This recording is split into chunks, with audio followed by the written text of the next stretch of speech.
ইস, ব্যথায় মরে যাচ্ছি। এমনভাবে কামড়াচ্ছে, কিছু বলতেও পারছি না, সইতেও পারছি না। আর একটু হলেই রক্ত বের হবে। আমি আর সহ্য করতে না পেরে চোখের পানি ছেড়ে দিলাম। আমার চোখের পানি দেখে মনে হয় মায়া হলো ওর, তাই হাতটা ছেড়ে দিল। হাতের আঙুলগুলো দেখে প্রচুর কান্না পাচ্ছিল। কি করলো ও এটা? ব্যথায় হাত নাড়াতে পারছি না। এখন পরীক্ষা দিব কি করে? আরিয়ান আমার মুখের সামনে এসে শয়তানি হাসি দিয়ে বলল, এবার দেখি তুই পরীক্ষা কিভাবে দিস আর টপার কি করে হোস। আমি কাঁদতে কাঁদতে বললাম, আরিয়ান, এমনটা না করলেও পারতে। না করলে তো তুই টপার হয়ে যেতে। তোর জন্য বাবা মা ভাইয়ারা কেউ আমাকে ভালোবাসে না। তুই সবসময় আমার আগে থাকিস, তাই। তুমি চেষ্টা করলে আমার আগে যেতে পারতে। আরিয়ান জোরে হেসে বলল, এই তো, সে চেষ্টা তো এখনই করলাম তোর হাত কামড়ে। আজ থেকে তোর হাত আমি প্রতিদিন কামড়াবো, পরীক্ষা শেষ না হওয়া পর্যন্ত, যাতে তুই কোনোভাবেই টপ করতে না পারিস। তুই থাক, আমি পরীক্ষা দিতে গেলাম। আমাকে আবার টপার হতে হবে তো, তাই না? এটা বলে আরিয়ান হাসতে হাসতে চলে গেল, আর আমি হাতের ব্যথায় মরে যাচ্ছি। ও চলে যাওয়ার পর আস্তে আস্তে উঠে হাতে পানি দিলাম, কিন্তু ব্যথা কমছে না। এদিকে ক্লাসে স্যারও চলে এসেছে। আমি দৌড়ে গিয়ে ক্লাসে যাই আর পরীক্ষায় বসি। আরিয়ান আমার দিকে তাকিয়ে বাঁকা হাসি দিচ্ছে। পরীক্ষা আমি দিতেই পারছিলাম না, কলমই ধরতে পারছিলাম না ঠিক মতো। কোনো মতে কয়েকটা প্রশ্নের উত্তর দিয়ে বেরিয়ে পড়ি। হাতের আঙুলগুলো ব্যথায় ছিঁড়ে যাচ্ছে। হাঁটতে হাঁটতে গিয়ে লাইব্রেরির রুমে গিয়ে বসি। একটু পর দেখি আরিয়ান লাইব্রেরির দিকে আসছে। হঠাৎ আমার চোখ পড়ল সামনে থাকা সুপার গ্লুর উপর। তাড়াতাড়ি করে গ্লুটা নিয়ে বাম হাত দিয়ে পাশের চেয়ারে ঢেলে দিলাম, আর আরিয়ানও সেখানে এসে বসে পড়ল। তারপর বলল, বেবি, ব্যথা করছে? আমি কিছুই বললাম না। আরিয়ান আবার কিছু বলতে যাবে, তখনই নেহাল এসে বলল, আরে অর্নি, তুমি এখানে বসে কি করছো? আমাদের গ্রুপ প্র্যাকটিসে যেতে হবে না? ওরা তো অপেক্ষা করছে তোমার জন্য। ও হ্যাঁ, ভুলেই গিয়েছিলাম, চলো। এই বলেই উঠে গেলাম চেয়ার ছেড়ে। লাইব্রেরির দরজা দিয়ে বের হয়ে নেহালকে বললাম, নেহাল প্লিজ তুমি একাই চলে যাও, আমার আজ ভালো লাগছে না, আমি বাসায় চলে যাব।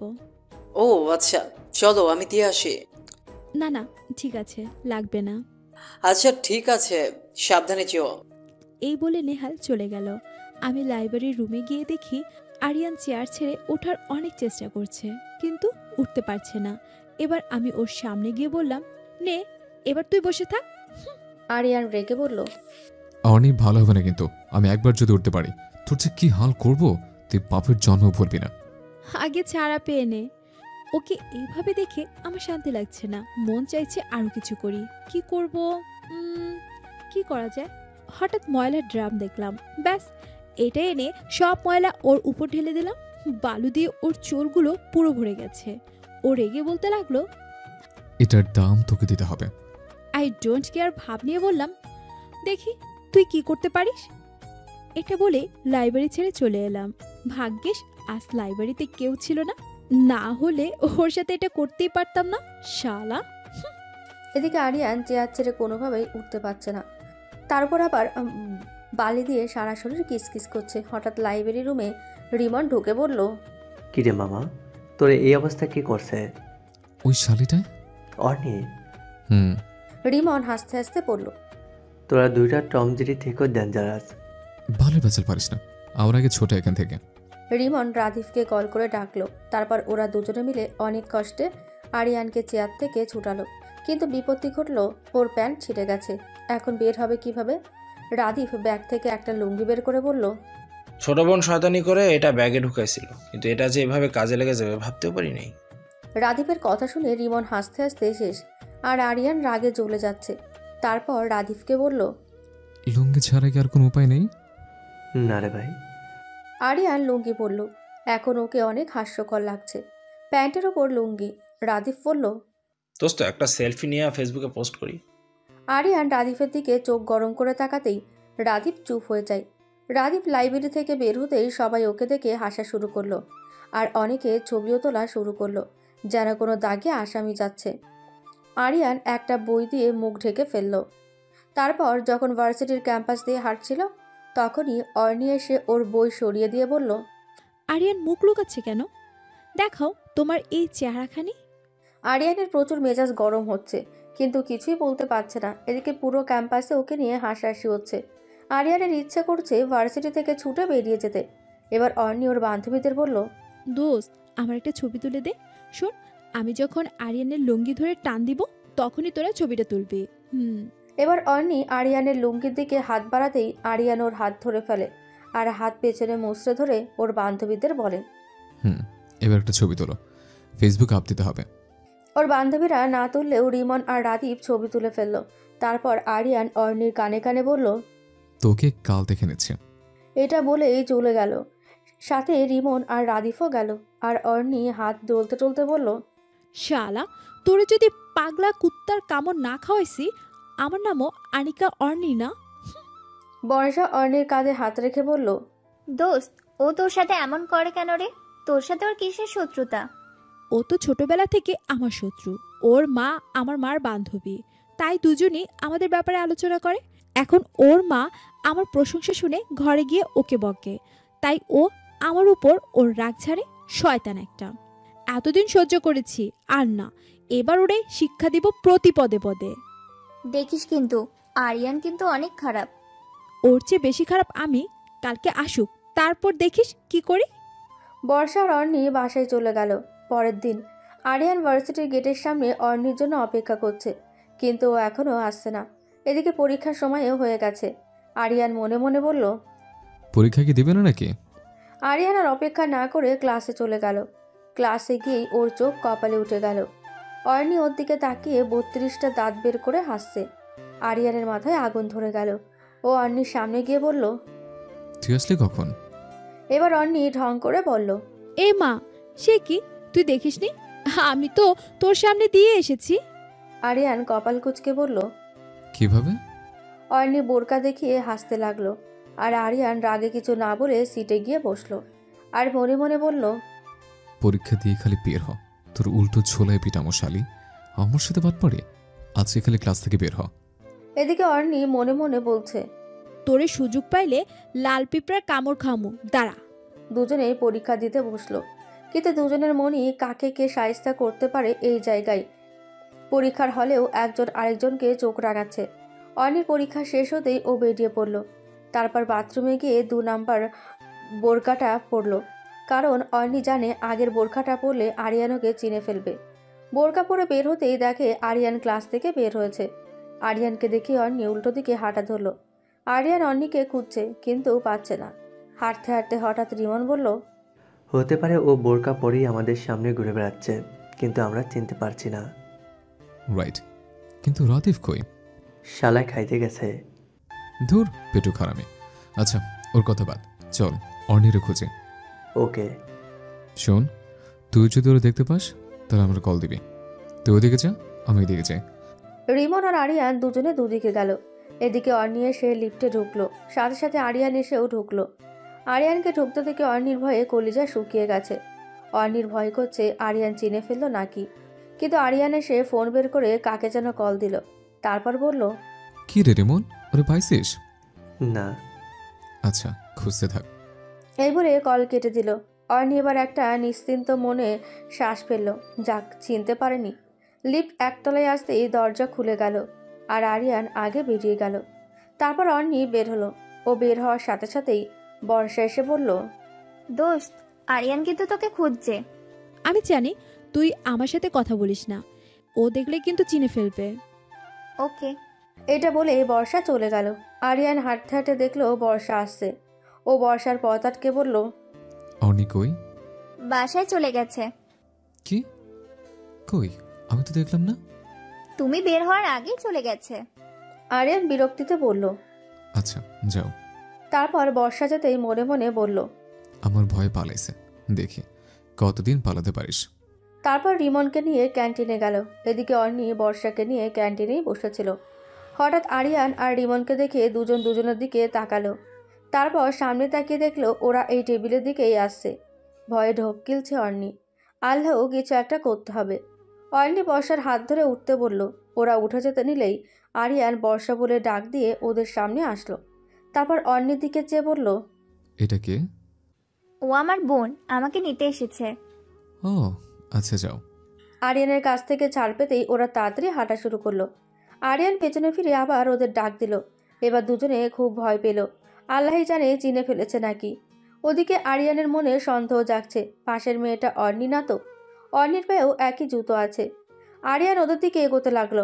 অর্নি ভয়ে বারবার ঢোক গিলছে। আরিয়ান ওদের সামনে এসে বর্ষাকে বলল, তোমার আপুর মুখটা একটু দেখবো। না না, আপু মুখ দেখায় না কাউকে। আচ্ছা সত্যি করে বলো তো, এটা তোমার আপু নাকি অর্নি? বর্ষা ভয়ে ভয়ে বলল, আপুই তো। কোন ক্লাসে পড়ে? পরে না, বিয়ে হয়ে গেছে। ও, কিন্তু আমার মনে হয় তুমি মিথ্যে বলছো। ও অর্নি, তাই না? আরিয়ানের কথা শুনে বর্ষা আমতা আমতা করতে করতে বলল, কি কি কি যে বলো না তুমি, ও অর্নি হতে যাবে কেন? ও আমার বোন, আর এখন আমাদের যেতে হবে, দেরি হয়ে যাচ্ছে তো। আরিয়ান কিছু একটা ভেবে বলল, আচ্ছা যাও, তবে অর্নিকে বলে দিও ওকে কাল ভার্সিটিতে পেলে এমন হাল করব ও ভাবতেও পারবে না। বাটপারি করে আমার সাথে, বাটপারি ছুটাচ্ছে ওর। এই বলে আরিয়ান চলে গেল। বর্ষা আর অর্নিও হাঁপ ছেড়ে বাঁচল। তারপর ওরা ভার্সিটি থেকে বেরিয়ে গেল, বাসায় চলে গেল। ঘড়িতে বিকেল 3টে বাজে। অর্নি বিছানায় উল্টো হয়ে ঘুমাচ্ছে। হঠাৎ মনে হলো ওর চুল ধরে কেউ টানছে। বিরক্তিতে চোখ খুলতে দেখলো আরিয়ান সামনে দাঁড়িয়ে আছে। অর্নি বিড়বিড় করতে করতে বলল, শালা শয়তান, ভার্সিটিতেও শান্তি দেয় না, এখন স্বপ্নে এসেও জ্বালাচ্ছে। অর্নি আরিয়ানকে স্বপ্ন ভেবে আবার চোখ বন্ধ করে ফেলল। কিন্তু এ কি, কান মোচড়াচ্ছে কে? আবার চোখ খুলতে আরিয়ান দাঁত কেলিয়ে বলল, তুই স্বপ্ন দেখেছিস না? তোর সামনে আরিয়ান চৌধুরী দাঁড়িয়ে আছে। আরিয়ানের কথা শুনে অর্নি এক লাফে শোয়া থেকে বসে পড়ল। তারপর আতঙ্কে বলল, তুই এখানে কেন? আজকে তোর মা আমার মাকে দাওয়াত দিয়েছে, তাই আমি এসছি, যাতে তোকে পিটাতে পারি ইচ্ছা মতো। অর্নি মনে মনে বলল, মা, এই বদকে কেন দাওয়াত দিয়ে আনতে গেলে? আজ ও আমার অবস্থা টাইট করে দিবে। অর্নিকে চুপ থাকতে দেখে আরিয়ান বলল, তোর কি এখনো স্বপ্ন মনে হচ্ছে? দাঁড়া, তোর স্বপ্নটাকে সত্যি করে। এই বলে টেবিল থেকে এক গ্লাস পানি অর্নির মাথায় ঢেলে দিল। অর্নি রেগে বলল, তুই এটা কি করলি? ভিজিয়ে দিলি তো। আরিয়ান ঠোঁট বেঁকে বলল, আরে না, আমি তোকে ভেবেছিলাম কই, আমি তো তোর স্বপ্ন ভাঙলাম। অর্নির চেহারাটা বাংলার পাঁচের মতো করে ওয়াশরুমে চলে গেল। আর আরিয়ান ওর বেডে বসে হাসছে আর মনে মনে বলছে, আজ তোকে ভালো মতো শিক্ষা দেওয়া যাবে। উফ, ভাবতেই কি আনন্দ লাগছে। অর্নি ওয়াশরুম থেকে কাপড় পাল্টে বের হতেই আরিয়ান সামনে এসে বলল, তোর প্র্যাকটিক্যাল করা শেষ? অর্নি মনে মনে বলল, একে কোনোভাবেই সত্যি বলা যাবে না। তাই ও আরিয়ানকে বলল, না, এখনো করিনি। ও, কিন্তু আন্টি তো বললো তোর নাকি সব কমপ্লিট। না মানে? মিথ্যা বলছিস কেন? সত্যি তো বললাম। আরিয়ান চোখ গরম করে বলল, তাড়াতাড়ি প্র্যাকটিক্যাল খাতাগুলো বের কর। ভুলে গেছি, কই আছে? ও আচ্ছা, এভাবে হবে না। আমি আন্টিকে বলবো যে তুই আমাকে প্র্যাকটিক্যাল খাতা দিস না। অর্নি বিরক্তিতে মুখ কুঁচকিয়ে বলল, আচ্ছা দিচ্ছি। এই বলে ওর প্র্যাকটিক্যাল খাতাগুলো বের করে আরিয়ানকে দিল। আরিয়ান খাতাগুলো মুছড়ে বাইরে ফেলে দিল। অর্নি ধস্তাধস্তি করেও থামাতে পারল না। আরিয়ান সবগুলো খাতা বাইরে ফেলে দিল। অর্নি মুখ ঢেকে বসে পড়ল। তারপর কাঁদতে কাঁদতে বলল, এমন কেন করলি তুই? তুই জানিস না কালকে প্র্যাকটিক্যাল খাতা সাবমিট করতে হবে? জানি বলে তো এমন করলাম। কালকে তুই প্র্যাকটিক্যাল সাবমিট করতে পারবি না, আমার যে কি খুশি লাগবে ভাবতেই পারবি না। অর্নি কিছু বলছে না, চুপচাপ বসে রইল। আর আরিয়ান ওর ঘর থেকে চলে গেল। অর্নি ঘরের দরজা বন্ধ করে দিল। ওর মা বাবা সবাই মিলে ডাকছে, কিন্তু ও দরজা খুলছে না। সবাইকে বলছে, আমার কালকে প্র্যাকটিক্যাল সাবমিট করতে হবে, আমাকে বিরক্ত করো না, তোমরা যাও প্লিজ। তারপর ওর বাবা মা আর ডাকলো না। পরের দিন আরিয়ান ক্লাসে বসে আছে। ও ভেবেছে আজ বোধহয় অর্নি আসবে না, কিন্তু ক্লাসের দরজায় চোখ রাখতেই দেখলো অর্নি ক্লাসে ঢুকছে।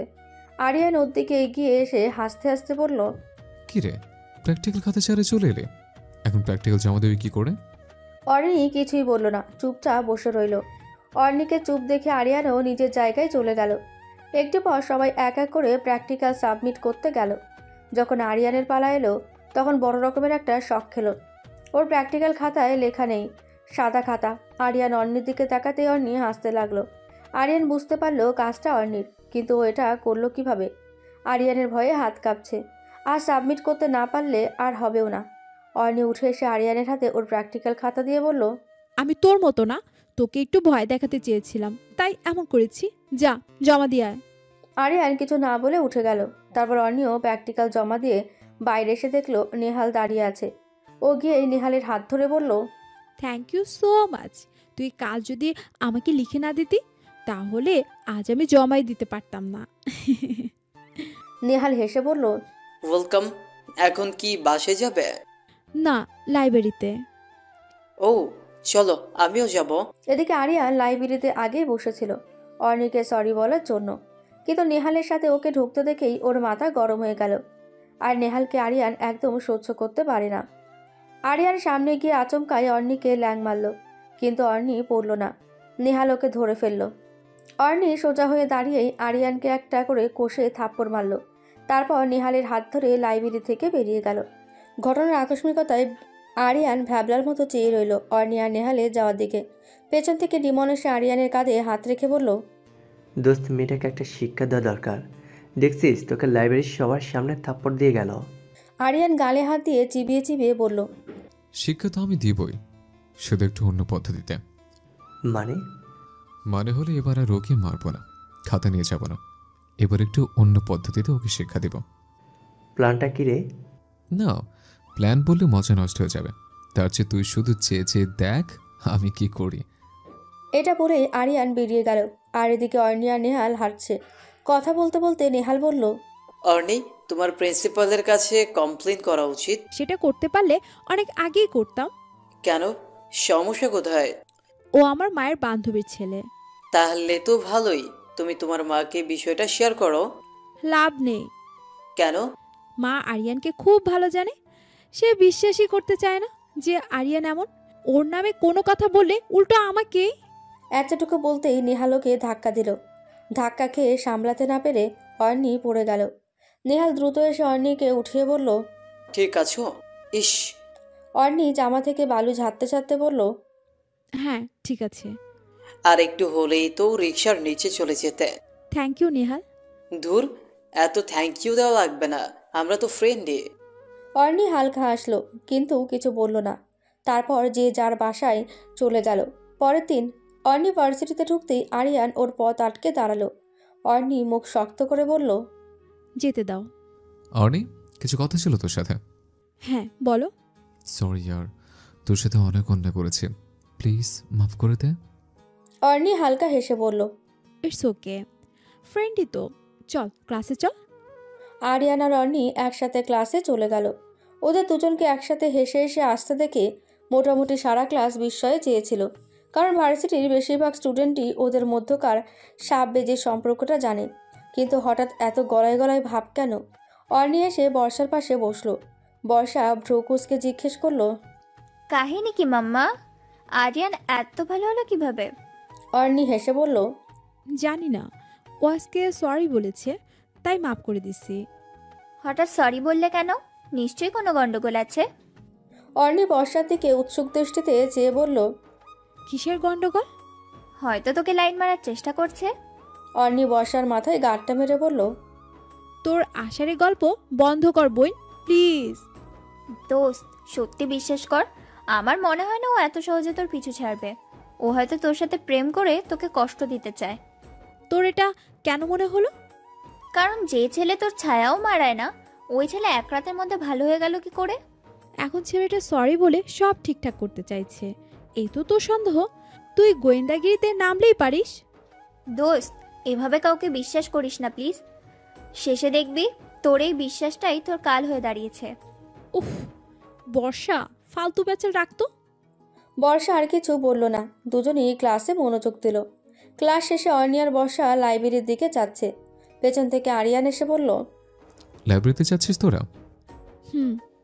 শোন অর্ণি, আজ সন্ধ্যা তোদের বাসায় আসবো। আমার আজকের প্র্যাকটিক্যালে তোর হেল্প লাগবে। ঠিক আছে, চলে আসিস। ওকে। এই বলে আরিয়ান ক্যান্টিনে চলে গেল। অর্ণি আর বর্ষা গেল লাইব্রেরিতে। লাইব্রেরিতে নেহালও ছিল। ওদের দুজনকে দেখে বলল, হাই। হ্যালো, কেমন আছো নেহাল? নেহাল, তুমি কিন্তু আগের থেকেও হ্যান্ডসাম হয়ে যাচ্ছ। নেহাল মুচকি এসে বলল, সুন্দরীদের নজর পড়লে ছেলেরা এমনিতেই হ্যান্ডসাম হয়ে যায়। তাই নাকি? তাহলে কোন সুন্দরীর নজর পড়লো তোমার উপর? নেহাল আবারও মুচকি এসেই বলল, সেটা না হয় পরেই চেনো। ঠিক আছে, পরেই জানিও। তারপর অর্ণি, নেহাল আর বর্ষা কিছুক্ষণ স্টাডি করে ভার্সিটি থেকে বেরিয়ে পড়ল। নেহাল ওর বাসায় চলে গেল। বর্ষা আর অর্ণি নিজেদের বাসার দিকে হাঁটছে। হঠাৎ বর্ষা বলল, দোস্ত, আরিয়ানের থেকে একটু সাবধানে থাকিস। আরে টেনশন নিস না, তোর আষাঢ়ে গল্প যদি সত্যিও হয় তাহলেও আমি ওর সাথে প্রেম করব না, কারণ আমি ভালোবাসি অন্য একজনকে। বর্ষা লাফিয়ে উঠে বলল। কাকে? পেছনে ফিরে তাকাতে দেখলো নেহাল ছাতা ওদের মাথায় দিয়ে দাঁড়িয়ে আছে। অর্ণি হাসতে হাসতে বলল, নেহাল, তুমি তো নিচেই ভিজে যাচ্ছ। সমস্যা নেই, তোমরা না ভিজলেই হতো। এবার বর্ষা খোঁচা মেরে বলল, আমরা নাকি অর্ণি? ছাতা তো তোমাদের দুজনের ওপরেই ধরেছি, তাহলে শুধু অর্ণি হবে কেন? বর্ষা আবার কিছু বলতে যাবে, তার আগে অর্ণি কথা ঘুরিয়ে বলল, নেহাল, ছাতাটা বন্ধ করে দাও, চলো তিনজনে ভিজতে ভিজতে যাই। ওকে। তারপর তিনজনই বৃষ্টিতে ভিজতে ভিজতে হাঁটা শুরু করলো। অর্ণি বাসায় আসতেই ওর মা বলল, ইস, তাড়াতাড়ি ওয়াশরুমে গিয়ে চেঞ্জ করে নে। আচ্ছা মা, যাচ্ছি, কিন্তু লাকেজ গুছাচ্ছ কেন? রাতে তোর সামিয়া খালার সহ আমরা নারায়ণগঞ্জ যাব। কেন? ওই যে আরিয়ানের খালাতো বোনের বিয়ে, তাই দাওয়াত দিয়েছে। অর্ণি খুশি হয়ে বলল, ইয়াহু, আরিশাপুর বিয়ে? আচ্ছা, গায়ে হলুদ কি কালকে? হ্যাঁ, এখন যা, বেশি কথা না বলে চেঞ্জ করে নে। ওকে। অর্ণি চেঞ্জ করে সে শুয়ে পড়ল। শরীরটা কেমন যেন খারাপ লাগছে, হয়তো বৃষ্টিতে ভিজেছে বলে। রাত 8টা, অর্ণি জ্বরে কাঁপছে, তবুও যাবে। কিন্তু ওর মা ওকে নিতে নারাজ, কিন্তু অর্ণির জেদের জন্য ওকে নিতে হলো। অর্ণির মা আর আরিয়ানের মা একসাথে বসলো। অর্ণি আর আরিয়ান সামনে বসলো। আরিয়ানের আব্বু আর অর্ণির আব্বু অন্য গাড়িতে আসছে। আপাতত অর্ণির গায়ে জ্বর নেই, ওষুধ খেয়েই গাড়িতে উঠেছে। আরিয়ান গাড়ি ড্রাইভ করছে আর অর্ণি গান শুনছে। গান শুনতে শুনতেই অর্ণি আরিয়ানকে জিজ্ঞেস করলো, রিমনকে আনিস নাই? রিমন কালকে সকালে আসবে, ওর আজকে কাজ আছে, তাই আসতে পারবে না। ও, তো শরীর কেমন এখন? এখন ভালোই, ওই তো বৃষ্টিতে ভিজেছিলাম তো তাই। সে কি, ছাতা নিস নে? আরে ভুলে গিয়েছিলাম, কিন্তু পরে নেহাল ছাতা নিয়ে এসেছিল, তবুও ভিজেছি। সেজন্যই অবস্থা। এত ভালোবেসে তোর জন্য ছাতাটা নিয়ে আসলো, আর তুই ভিজলে? মানে কি বললি? কি মনে করছিস আমি জানি না? নেহাল তোকে পছন্দ করে। অর্ণি চোখ বড় বড় করে বলল, সত্যি? হ্যাঁ সত্যি। তোকে বলেছে? বলা লাগে, হাব ভাব দেখলেই বোঝা যায়। আচ্ছা আসতে বল, আম্মুরও শুনতে পাবে তো? না, শুনবে না, দুজনেই গহনার আলাপে ব্যস্ত। তাও সাবধান। ওকে, কিন্তু তুই কেউ পছন্দ করিস? জানি না রে, আমার ফিলিংসটা বুঝতে পারছি না ঠিক। আচ্ছা, এই কয়েকদিনে যদি তুই ওকে মিস করিস তাহলে বুঝবো তুই ওকে ভালোবাসিস। ওকে, দেখি কি হয়। এদিকে নেহাল বসে বসে পড়ছিল, কিন্তু হঠাৎ করেই অর্ণির কথা মনে পড়ে গেল। আজ বৃষ্টিতে একসাথে ভিজেছিল। নেহাল চোখ বন্ধ করে বুকে হাত দিয়ে ভাবছে। ও কি কখনো বুঝতে পারবে না আমাকে? তারপর চোখ খুলে ফোনটা হাতে নিয়ে অর্ণিকে কল দিল। অর্ণি তখন সিটে হেলান দিয়ে চোখ বন্ধ করে গান শুনছিল। হঠাৎ কারো কল দেখে চোখ খুলে দেখলো নেহাল। স্ক্রিনের ওপর নামটা দেখে আরিয়ানের দিকে তাকালো। আরিয়ান মুস্কি মুস্কি হাসছে। অর্ণিও একটা হাসি দিয়ে কল রিসিভ করলো। হ্যালো অনি। হ্যাঁ নেহাল, বলো। বৃষ্টিতে ভেজার পর জ্বর আসেনি তো? হ্যাঁ সামান্য। তোমার কি অবস্থা? আমি ঠিক আছি। তুমি মেডিসিন নিয়েছো তো? হ্যাঁ নিয়েছি, আর এখন ঠিক আছে। আচ্ছা, কালকে দেখা হচ্ছে? না, হচ্ছে না। কেন? আমি নারায়ণগঞ্জ যাচ্ছি একটা দাওয়াতে। ও, আসছো কবে? 4-5 মিনিট পর। নেহাল মলিন মুখে বলল, আচ্ছা, নিজের খেয়াল রেখো, রাখছি। আচ্ছা, তুমিও সাবধানে থেকো। এই বলে অর্ণি ফোন রেখে দিল। আরিয়ান আস্তে আস্তে বলল, আহারে কি কেয়ার, আমি বললাম না ও তোকে ভালোবাসে। অর্ণি কিছু বলছে না, হাসছে। হঠাৎ অর্ণির মা বলল, তোরা কি ফুসুর ফাসুর করছিস রে? আরিয়ান হেসে বলল, না আন্টি, আসলে আমরা বলছিলাম কোন ঘটনার কত দাম, ওইটাই। আরিয়ানের কথা শুনে সবাই হেসে দিল, আর আরিয়ানের মা ওর কান মুলে দিল। আরিয়ানরা যখন নারায়ণগঞ্জ পৌঁছালো তখন রাত 12টা হবে। অল্প স্বল্প কথা বলে যে যার রুমে গিয়ে শুয়ে পড়ল, কারণ কাল গায়ে হলুদ। অর্ণি শুয়ে শুয়ে নেহালের কথা ভাবছে, আর আরিয়ান ভাবছে নেহাল আর অর্ণির প্রেমটা হয়ে গেলে এটা সবাইকে বলে দেবে। সকাল 7টা, অর্ণি ঘুম থেকে উঠে নিচে যেতেই ওর মা বলল, যা তো আরিয়ানকে ডেকে নিয়ে আয়।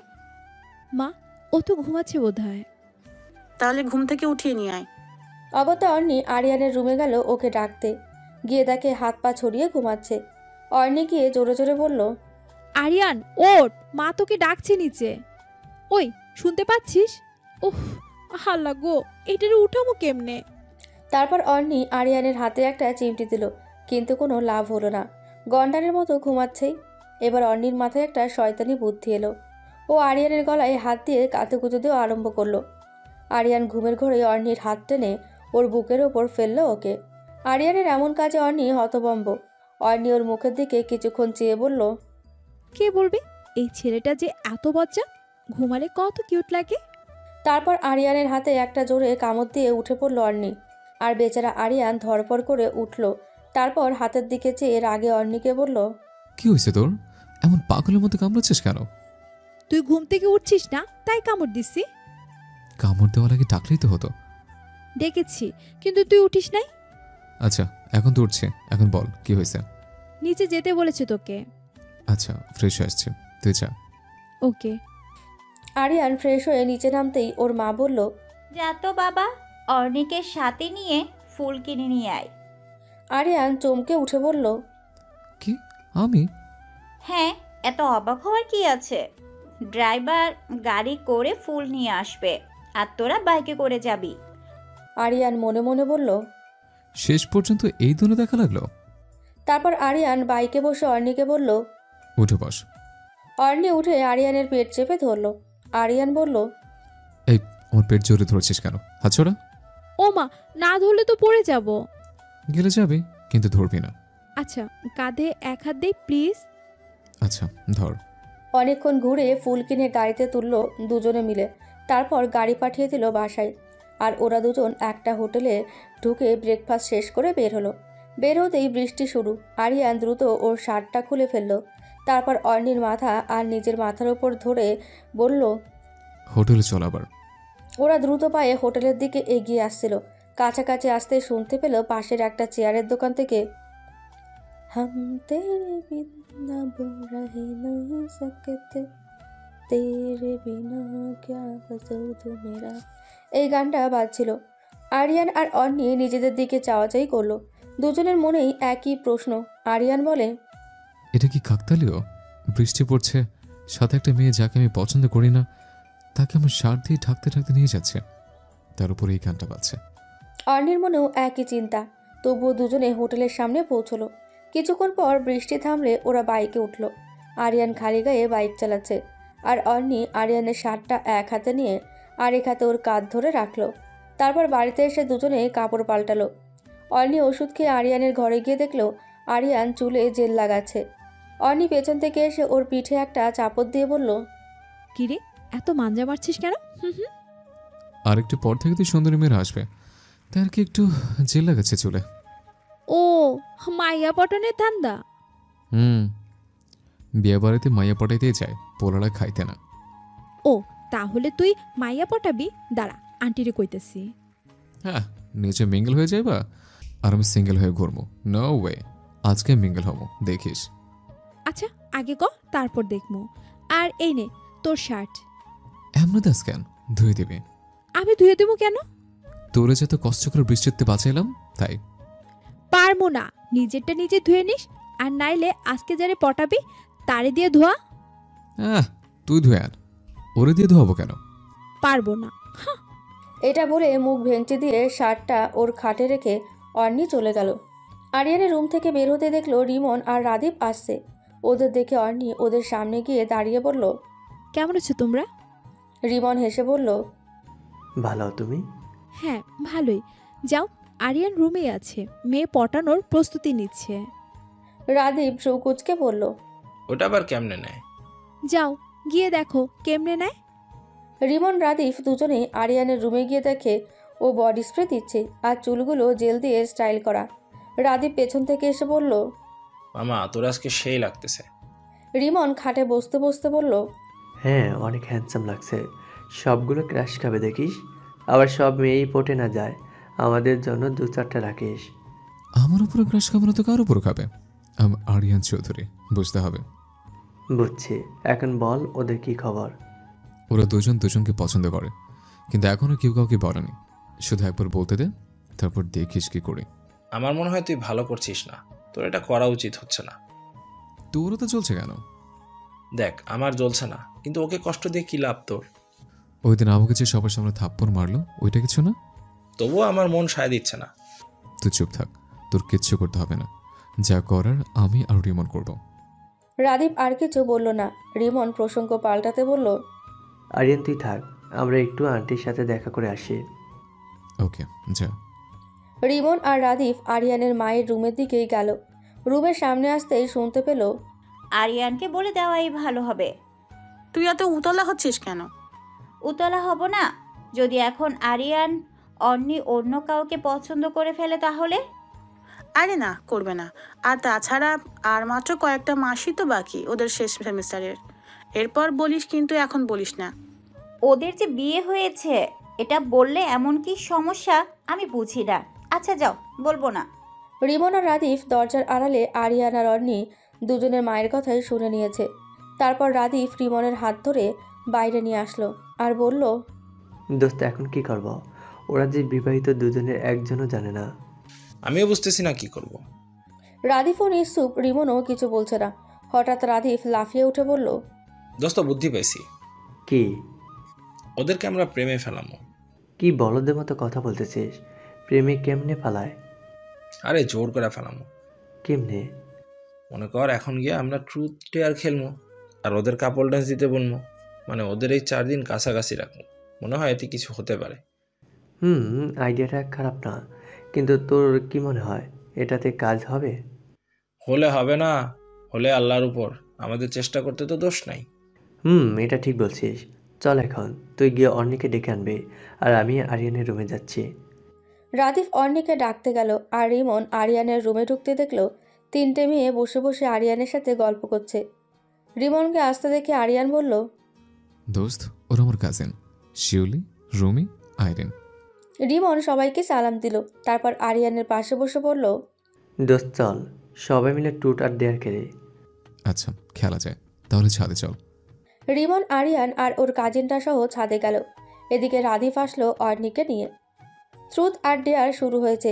প্রথমে রিমন দেবে আরিয়ানকে। তো রিমন মুখে একটা দুষ্টু হাসি নিয়ে বলল, দোস্ত তুই কি ট্রুথ নাকি ডেয়ার? ডেয়ার। ওকে, তাহলে তুই গিয়ে অর্ণিকে প্রপোজ কর। শুধু আই লাভ ইউ বললে হবে না, একটা গান অথবা কবিতা দিয়ে করতে হবে। ওকে, গান গাইবো, কিন্তু ওকে আমার সাথে ডুয়েট করতে হবে।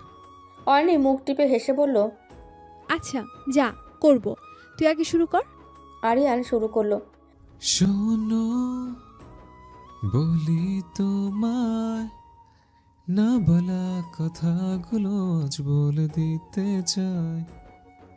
ভালোবাসি আমি যে তোমায়, এই কথাটাই ছিল শুধু বলা।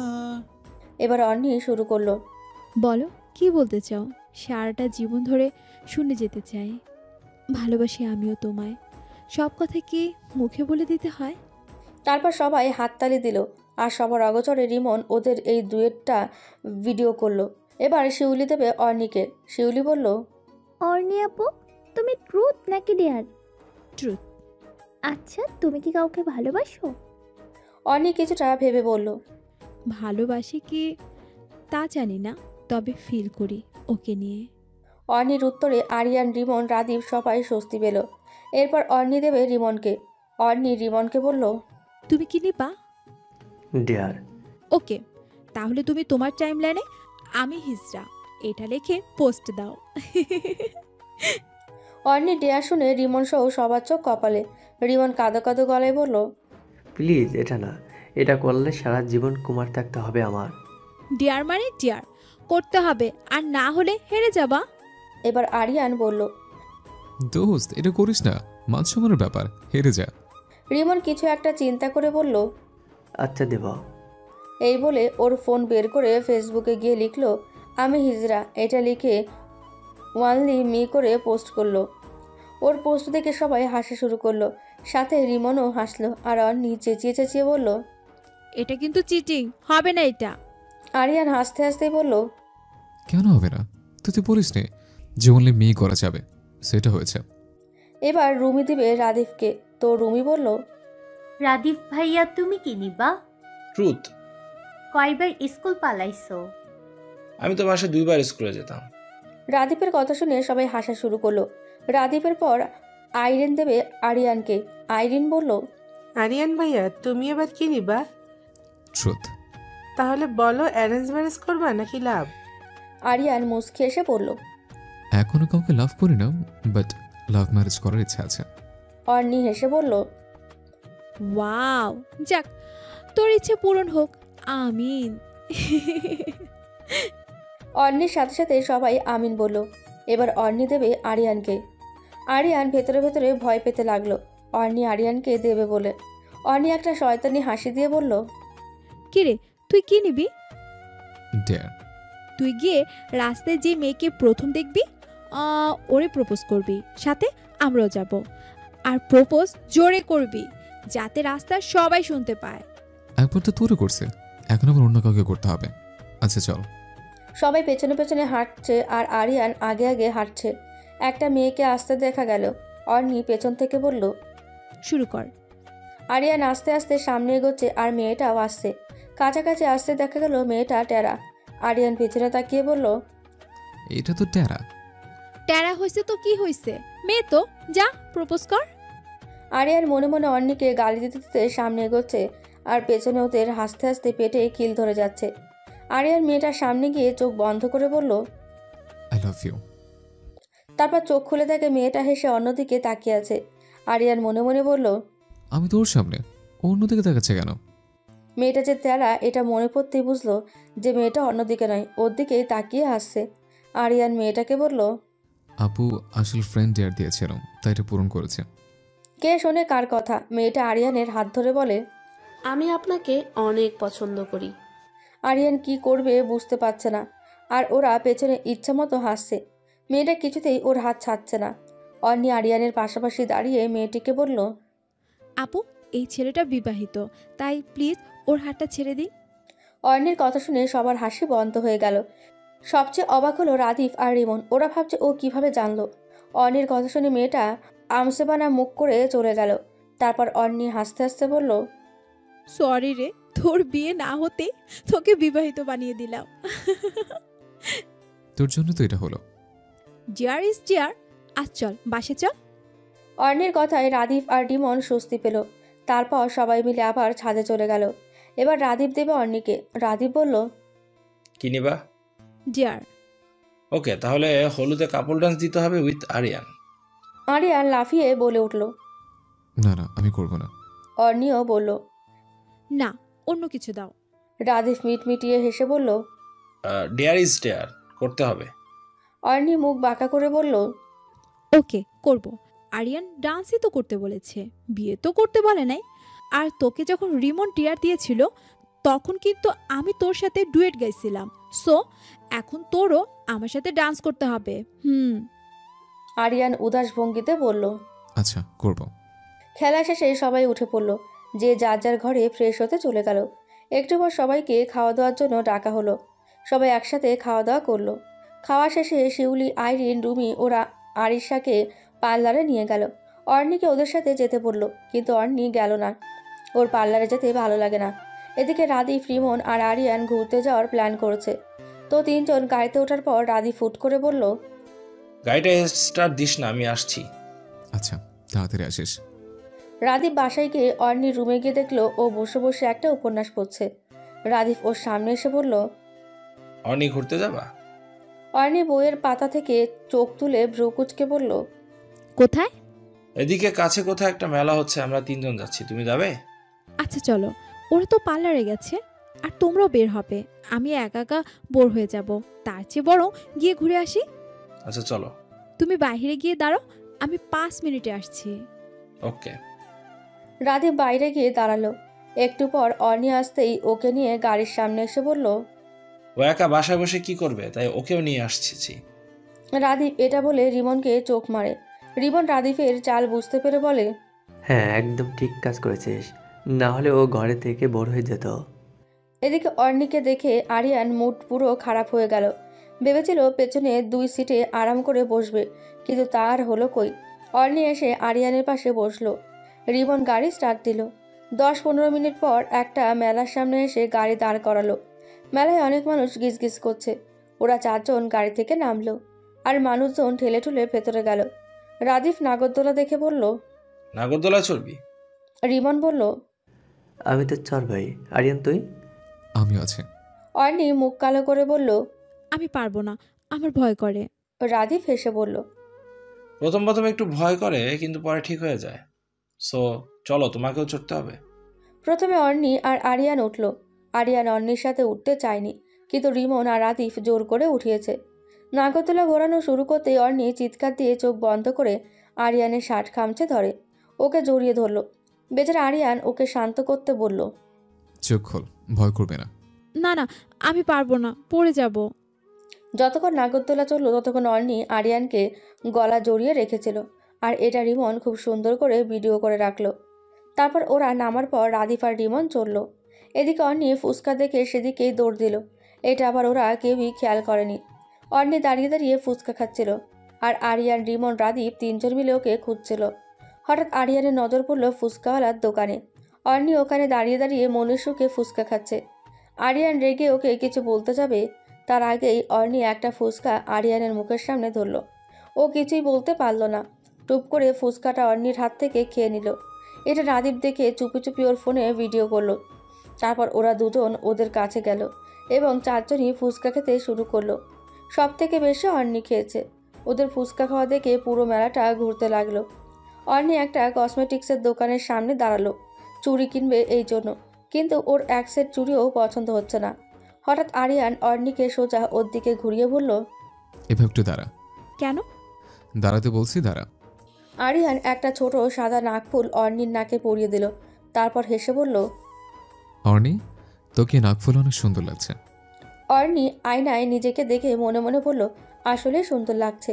তারপর মুচকি এসে বলল, থ্যাংক ইউ ইয়ার। তারপর ওরা ওই নাকফুলটা কিনে নিল, কিন্তু অর্ণির আর চুরি কেনা হলো না। আরও কিছুক্ষণ থেকে ওরা বাসায় রওনা হলো। বাসায় এসে যে যার ঘরে গেল তৈরি হতে। এর মধ্যে অনেক মেহমান আসতে শুরু করেছে। অর্ণি ফ্রেশ হয়ে এসে হলুদ ভারী স্টোনের একটা লেহেঙ্গা পরল, সাথে অর্নামেন্টস আর হালকা সাজ দিয়ে আরিশা আপুর রুমের দিকে গেল।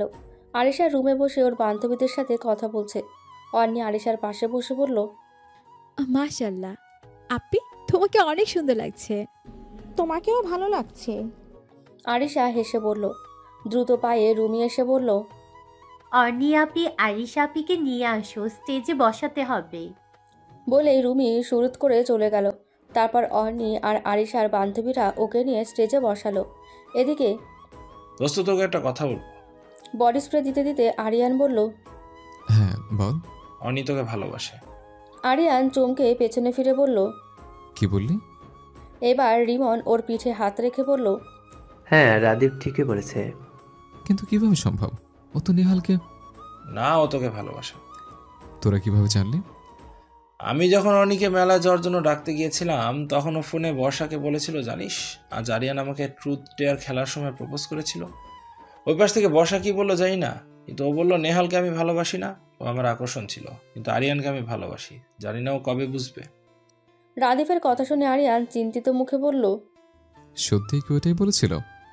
হ্যাঁ, এগুলোই বলেছিল। আচ্ছা, ও যদি তোকে ভালোই না বাসতো, তাহলে নাগরদোলা তোকে ওইভাবে জড়িয়ে ধরেছিল কেন? তারপর তোকে নিজের হাতে ফুসকা খাওয়ালো কেন? তোর হাতে নাকফুল পড়লো কেন? এগুলো কি নেহালের সাথে করেছিল? না করেনি? তাহলে তুই বল, কাকে ভালোবাসে? রাদীপ থামার পর রিমন বলল, আবার তোর সাথে কাপল ডান্সও রাজি হয়ে গেল, দেখলি? যদি ও নেহালকে ভালোবাসতো তাহলে জীবনও রাজি হতো না। আরিয়ান চিন্তিত মুখে বলল।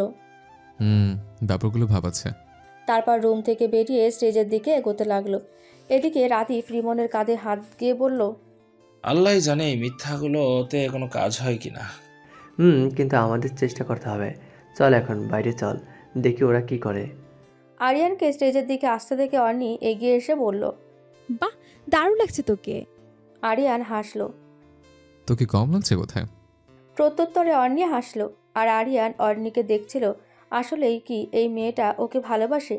পেছন থেকে রিমন এসে আরিয়ানের কাঁধে হাত রাখলো আর বলল, দোস্ত তোর সাথে কথা আছে। কি বলবি বল। এখানে না, একটু সাইডে আয়। রিমন আরিয়ানকে নিয়ে সাইডে গেল আর এই সুযোগে রাদিফ অর্নির কানে কানে বলল, অর্নি, আরিয়ান একটা বিপদে পড়েছে। অর্নি ভ্রু কুঁচকে পড়ল। কি বিপদ? ওই যে রুমি মেয়েটা আরিয়ানকে প্রচুর জ্বালাচ্ছে, ওর আশেপাশে ঘুরঘুর করছে। তুমি প্লিজ ওর আশেপাশে থাকলে মেয়েটা আর এমন করবে না। ঘুরঘুর করলে সমস্যা কি? সমস্যা হলো ওই মেয়েটাকে দেখতে পারে না, তাই প্লিজ ওর এই সাহায্যটা করো। ওর বন্ধু হয়ে পারবে না এটা করতে? অর্নি একটু ভেবে বলল, ঠিক আছে, চেষ্টা করব। রাদিফ হেসে বলল, ধন্যবাদ। এদিকে রিমন আরিয়ানকে বলল, একটা পরীক্ষা করলেই তো হয় ও তোকে ভালোবাসে কিনা। আরিয়ান ভ্রু কুঁচকে বলল, কি পরীক্ষা? শোন, ও যদি তোকে ভালোবাসে তাহলে দেখবি আজকে পুরো অনুষ্ঠানে ও তোর আশেপাশে ঘুরঘুর করবে। আচ্ছা, দেখি কি করে। যদি সত্যি ঘুরঘুর করে তাহলে বুঝবো তোরা ঠিকই বলেছিস। ওকে। কথা শেষ করে আরিয়ান স্টেজের দিকে গেল আরিশাকে হলুদ লাগাতে। সব বড়দের পর এখন ছোটদের পালা। আরিয়ান হলুদ লাগাতে বসার পর রুমি আরিয়ানের পাশে বসতে দিলেই অর্নি বসে পড়ল। রুমি অর্নির পাশে বসে রিমনকে চোখ মারল আর রিমন হাই ফাইভ দিল। রিমন দৌড়ে গিয়ে রাধিফকে বলল, দোস্ত কাজ হয়ে গেছে। রুমি আরিয়ানের পাশে বসতে পারে নাই, তার আগেই অর্নি বসেছে। রাধিফ খাওয়া রেখে উচ্ছল কণ্ঠে বলল, এখন হবে মজা। আল্লাহ শেষ পর্যন্ত রুমিকে রাজি করাতে পেরেছি। ও রাজি না হলে প্ল্যানটা সাকসেস হতো না। এখন যে করি হোক আরিয়ানের মনে প্রেমের ফুল ফোটাতে হবে। কিন্তু আরেকটা কাজ করতে হবে। কি? যে ভিডিওগুলো করেছি আজ রাতে এটা নেহালকে মেইল করে দিব, তাহলেই কেল্লা ফাতে। এটা ঠিক বলছিস। এখন চল, হলুদ লাগানো বোধ হয় শেষ, ওদের এখন কাপল ডান্স করতে বলবো। আর তুই এটা ভিডিও করবি। রিমন আর রাদিফ দুজনে স্টেজের কাছে এসে দেখলো আরিয়ান এক কোণায় দাঁড়িয়ে মোবাইল চালাচ্ছে আর অর্নি বসে বসে আড্ডা দিচ্ছে। রিমনকে আরিয়ানকে বলল, ওই চল, কাপল ডান্স দিতে হবে, অর্নি ডাকছে। আচ্ছা, আসছে। এদিকে রাদিফ অর্নিকে বলতে অর্নিও এলো। রাদিফ দুনিয়া গানটা ছাড়লো আর অর্নি আর আরিয়ান ডান্স দেওয়া শুরু করলো। সবাই ওদের দিকেই তাকিয়ে আছে। অর্নি আর আরিয়ান অনেক কাছাকাছি। আরিয়ান অর্নিকে দেখছে আর ভাবছে, না, মেয়েটা সত্যি আমাকে ভালোবাসে, ওকে ভালোবাসা যায়। এটা বলে একটা মুচকি হাসি দিল। কিছুক্ষণ পর ওদের নাচ শেষ হতেই সবাই হাততালি দিল আর দুজনেরই মা প্রশান্তির হাসি দিল। এদিকে রিমন আর রাদিফ ও খুশিতে টগমগ করছে। সারাটা অনুষ্ঠান অর্নির থাকতে হয়নি, আরিয়ানি ওর আশেপাশে থেকেছে। রাত 3টেয় সবাই ঘুমাতে গেল। কাল বিয়ে আরও ব্যস্ততা। রুমি, আইরিন, শিউলি আর অর্নি একসাথে শুয়েছে আর আরিয়ান, রিমন, রাদিফ একসাথে শুয়েছে। আরিয়ান শুয়ে শুয়ে চোখ বন্ধ করে এখানে আসার পর থেকে সব মনে করতে লাগলো। তারপর মুচকি এসে রিমন আর রাদিফকে ঠেলে উঠালো। দুজনের চোখ কষলে বলল, কি হয়েছে? দোস্ত, আমি প্রেমে পড়েছি। রিমন হাই তুলতে তুলতে বলল, হ্যাঁ, ওইটা তো আমরা জানি। আরিয়ান পুলকিত কণ্ঠে বলল, এখন কি করব? ওকে প্রপোজ করে দেই? আরে না, আগে ওরে বোঝা তুই ওরে ভালোবাসিস। পরে প্রপোজ করবে। আচ্ছা, বুঝাইতে হলে কি করবো? আয়, তোরা প্রেম শিক্ষার ক্লাস দেয়। গাদা, এইগুলো কি তোরা বইলা দেওয়া লাগবো? ছেলে হয়েছিস কেন? পরে বিয়ার পর বলবি দোস্ত বাসরাতে কি করবো, শালা আবুল। রিমনের কথা শুনে আরিয়ান আর রাদীপ দুজনেই হাসতে লাগলো। এদিকে অর্নি শুয়ে শুয়ে ভাবছে, ইস, নেহালকে একদিন হয়ে গেল দেখি না, এবার গিয়ে ওকে ভালোবাসি বলে ফেলবো। চেঁচামেচিতে ঘুম ভেঙে গেল অর্নির। উঠে দেখে পাশে ওরা কেউ নেই, শুধু পড়ে পড়ে ঘুমিয়েছে। হাই তুলতে তুলতে বিছানা ছেড়ে বাইরে আসতে দেখলো সবাই কাজ করছে, বাচ্চারা খেলছে। অর্নির মা এসে বলল, ফ্রেশ হয়ে নাস্তা খেয়ে নে আর আরিয়ানকে নাস্তা দিয়ে আয়। অর্নি ওর মায়ের এই ব্যবহারে বিরক্ত। ওকেই কেন সবসময় আরিয়ানকে জাগাতে হবে, নাস্তা দিতে হবে, অদ্ভুত। আরিয়ান, রিমন, রাদীপ তিনজনই পড়ে পড়ে ঘুমাচ্ছে। অর্নি আরিয়ানের রুমে ওদের তিনজনের জন্য নাস্তা দিয়ে ওদেরকে ওঠানোর জন্য আরিয়ানকে ডাকতে লাগলো, কিন্তু একটাও উঠছে না। অর্নি চলে যেতে নিলেই আরিয়ানের হাত ধরে ঝটকা টান দিয়ে বুকের ওপর ফেললো। আরিয়ানের এমন আক্রমণে অর্নি আরিয়ানের বুকের ওপর গিয়ে পড়ল আর ওর সব চুল আরিয়ানের মুখে পড়ল। আরিয়ানের এমন কাণ্ডে অর্নি পুরো হতভম্ব। আর এদিকে আরিয়ান হাসছে আর ওর চুলের ঘ্রাণ নিচ্ছে। অর্নি ওর বুকের ওপর থেকে উঠতেই আরিয়ান হাসতে হাসতে বলল, কিরে, তুই কি শ্যাম্পু ইউজ করিস? এত সুন্দর গ্রাম, আহা। অর্ণির গা জ্বলে যাচ্ছে। আরিয়ানের কাহিনী দেখেও রেগে বলল, কুত্তার গুদেই চলে, এই জন্যই চুলে এমন গ্রান। এই বলে রাগে গজরাতে গজরাতে চলে গেল। আরিয়ান ব্যাপারটা বুঝলো না। যদি অর্ণি ভালোই বাসে তবে রেগে গেল কেন? আরিয়ান এবার রিমন আর রাদীপকে ঠেলে ওঠালো। রিমন চোখ কসলাতে কসলাতে বলল, কি হয়েছে? আরিয়ান সব বলার পর রাদীপ আর রিমন ওকে বোঝানোর জন্য বলল, আরে শোন, তুই হঠাৎ এমন করলি তো তাই, আর আমাদের সামনে করেছিস তাই আরও রেগে গেছে। আর বাসায় অনেক মানুষ আছে তো তাই এমন করছে। ও তাই বল। আচ্ছা চল ফ্রেশ হয়ে তারপর গিয়ে দেখিয়ে রাগ ভাঙছে কিনা। কিন্তু এখন কিছু করিস না, সবাই বাসায় আছে তাই ও রাগ করতে পারে। আচ্ছা। ওরা তিনজনে উঠে ফ্রেশ হয়ে নাস্তা খেলো। এদিকে অর্ণি রুমে এসে নেহালকে কল দিল। কল রিসিভ হতেই অর্ণি আগে বলল, হ্যালো নেহাল, কেমন আছো? এই তো ভালো, তুমি? আমি ভালো আছি। কি করো? এই তো বাইরে হাঁটতেছি। তুমি কবে আসছো? অর্ণি হেসে বলল, পরশু দিনই দেখা হচ্ছে। ও আচ্ছা, সাবধানে থেকো। তুমিও। নেহালের সাথে কথা বলে অর্ণি নিচে চলে গেল। শিউলি এসে বলল, আপু লুকোচুরি খেলবা? অর্ণি হেসে বলল, আচ্ছা, কিন্তু কে কে খেলবে? আমি, তুমি, রুমি, আইরিন, আরিয়ান ভাইয়ার আর বন্ধুরা। ওকে চলো। আরিয়ান আর ওদেরও রুমি ডেকে নিয়ে এলো। চোর হলো অর্ণি। অর্ণিকে ওদের খুঁজে বের করতে হবে। অর্ণি গোনা শুরু করলো। এই ফাঁকে সবাই লুকিয়ে পড়ল। আরিয়ান গিয়ে ছাদের দরজার ফাঁকে লুকালো। রাদীপ আর রিমন ঘরে গিয়ে দরজা আটকে আরাম করে মুভি দেখা শুরু করলো। শিউলি, আইরিন, রুমি ওরা তিনজন অন্য বাসার গেটের ভেতর গিয়ে পালালো। অর্ণি গোনা শেষ করে ওদের খোঁজা শুরু করলো। প্রথমেই ও ছাদে গেল, কিন্তু কেউই নেই। ও নিচে চলে এলো। আরিয়ান হাঁপ ছেড়ে মনে মনে বলল, যাক, দরজার পেছনে খেয়াল করে নাই। তারপর গিয়ে আরিয়ানের রুমে দরজা ধাক্কাতে লাগলো। রাদীপ আর রিমন দরজা ধাক্কানোর আওয়াজ শুনে মোবাইল খাটের উপর ফেলে একজন খাটের নিচে আরেকজন আলনার পেছনে লুকালো। আর অর্ণি দরজা নক করতেই থাকলো। খাটের নিচ থেকে রিমন রাজীবকে বলল, যা গিয়ে দরজা খোল। তুই যা। না তুই যা। রিমন খাটের নিচ থেকে বের হয়ে দরজা খুলে দরজার পেছনে সেটে রইল। অর্ণি ঘরে ঢুকে হেসে বলল, আমি জানি তোমরা তিনজন এখানেই আছো। অর্ণি হাসতে হাসতে দরজার পেছনে গিয়ে রিমনকে ধরে তারপর রিমনের ইশারায় রাদীপকে বের করলো। তারপর একে একে সবাইকে ধরলো, কিন্তু আরিয়ানকে পেল না। অর্ণি আবার ছাদে গিয়ে দেখে ও দরজার পেছনে দাঁড়িয়ে দাঁড়িয়ে গেমস খেলছে। তারপর আরিয়ানও বেরিয়ে আসলো। খেলা শেষে সবাই রেডি হতে গেল। এদিকে নেহাল হাঁটতে হাঁটতে ভাবছে আরও একদিন অর্ণির সাথে দেখা হবে না। নেহাল কিছুতেই মানতে পারছে না। ও দৌড়ে বাসায় গিয়ে ব্যাগ গোছালো। নেহালের মা পেছন থেকে বলল, কিরে কই যাস? আম্মু কাজ আছে, নারায়ণগঞ্জ যাচ্ছি। ফিরবি কবে? এই তো আজই বোধহয় ফিরবো, আর আজ না হয় কাল ফিরবো। আচ্ছা সাবধানে যাস। আচ্ছা, তুমি আব্বুকে বলে দিও। আচ্ছা। নেহাল বাসে উঠলো। তারপর ফোনটা হাতে নিয়ে অর্ণির নাম্বারে ডায়াল করতে গিয়েও রেখে দিল। মুচকি এসে বলল, আজ সারপ্রাইজ দিব তোমাকে। এদিকে বরযাত্রী এসেছে এবং বিয়েও হয়ে গেছে কিছুক্ষণ আগেই। এখন কন্যা বিদায়। তো আরিশা আপুর সাথে শিউলি, রুমি আর অর্ণি গেল। আইরিন যায়নি। আরিয়ান রিমনের কাঁধে হাত দিয়ে বলল, বোনের শ্বশুরবাড়ি শুধু বোনেরাই কেন যেতে পারে? ভাইদেরও অগ্রাধিকার দেওয়া উচিত। রিমন আর রাদীপ হাসতে হাসতে বলল, থাক, মন খারাপ করিস না। রাতে আমরা তিনজন ওই বাড়িতে উকি দিয়ে আসবো। এমনি তো যেতে মাত্র 10 মিনিট লাগবে। রিমনের কথায় আরিয়ান আর রাদীপ হেসে দিল। এদিকে আরিশাকে সবাই দেখতে এসেছে। নতুন বউ বলে কথা। অর্ণিও, শিউলি, রুমি ওরাও আরিশার সাথে বসে আছে। হঠাৎ অর্ণির ফোন এলো। স্ক্রিনে খেয়াল করতেই দেখলো নেহালের কল। অর্ণি রিসিভ করে সাইডে চলে গেল। হ্যালো অর্ণি। হ্যাঁ বলো। কোথায় তুমি? বোনের শ্বশুর বাড়ি। ও, তোমার বোনের শ্বশুর বাড়ি কই? অর্ণি লোকেশনটা নেহালকে বলে তারপর জিজ্ঞেস করলো, হঠাৎ এগুলো জানতে চাইছো যে? এমনিতেই। আচ্ছা রাখি, পরে কথা হবে। ওকে। কেন? অর্ণি নেহালের সাথে কথা বলে আবার আরিশার পাশে বসতে না বসতেই আরিয়ান কল দিল। হ্যালো অর্ণি, একটু বাসা থেকে বের হবি? তোরা এখানে কি করিস?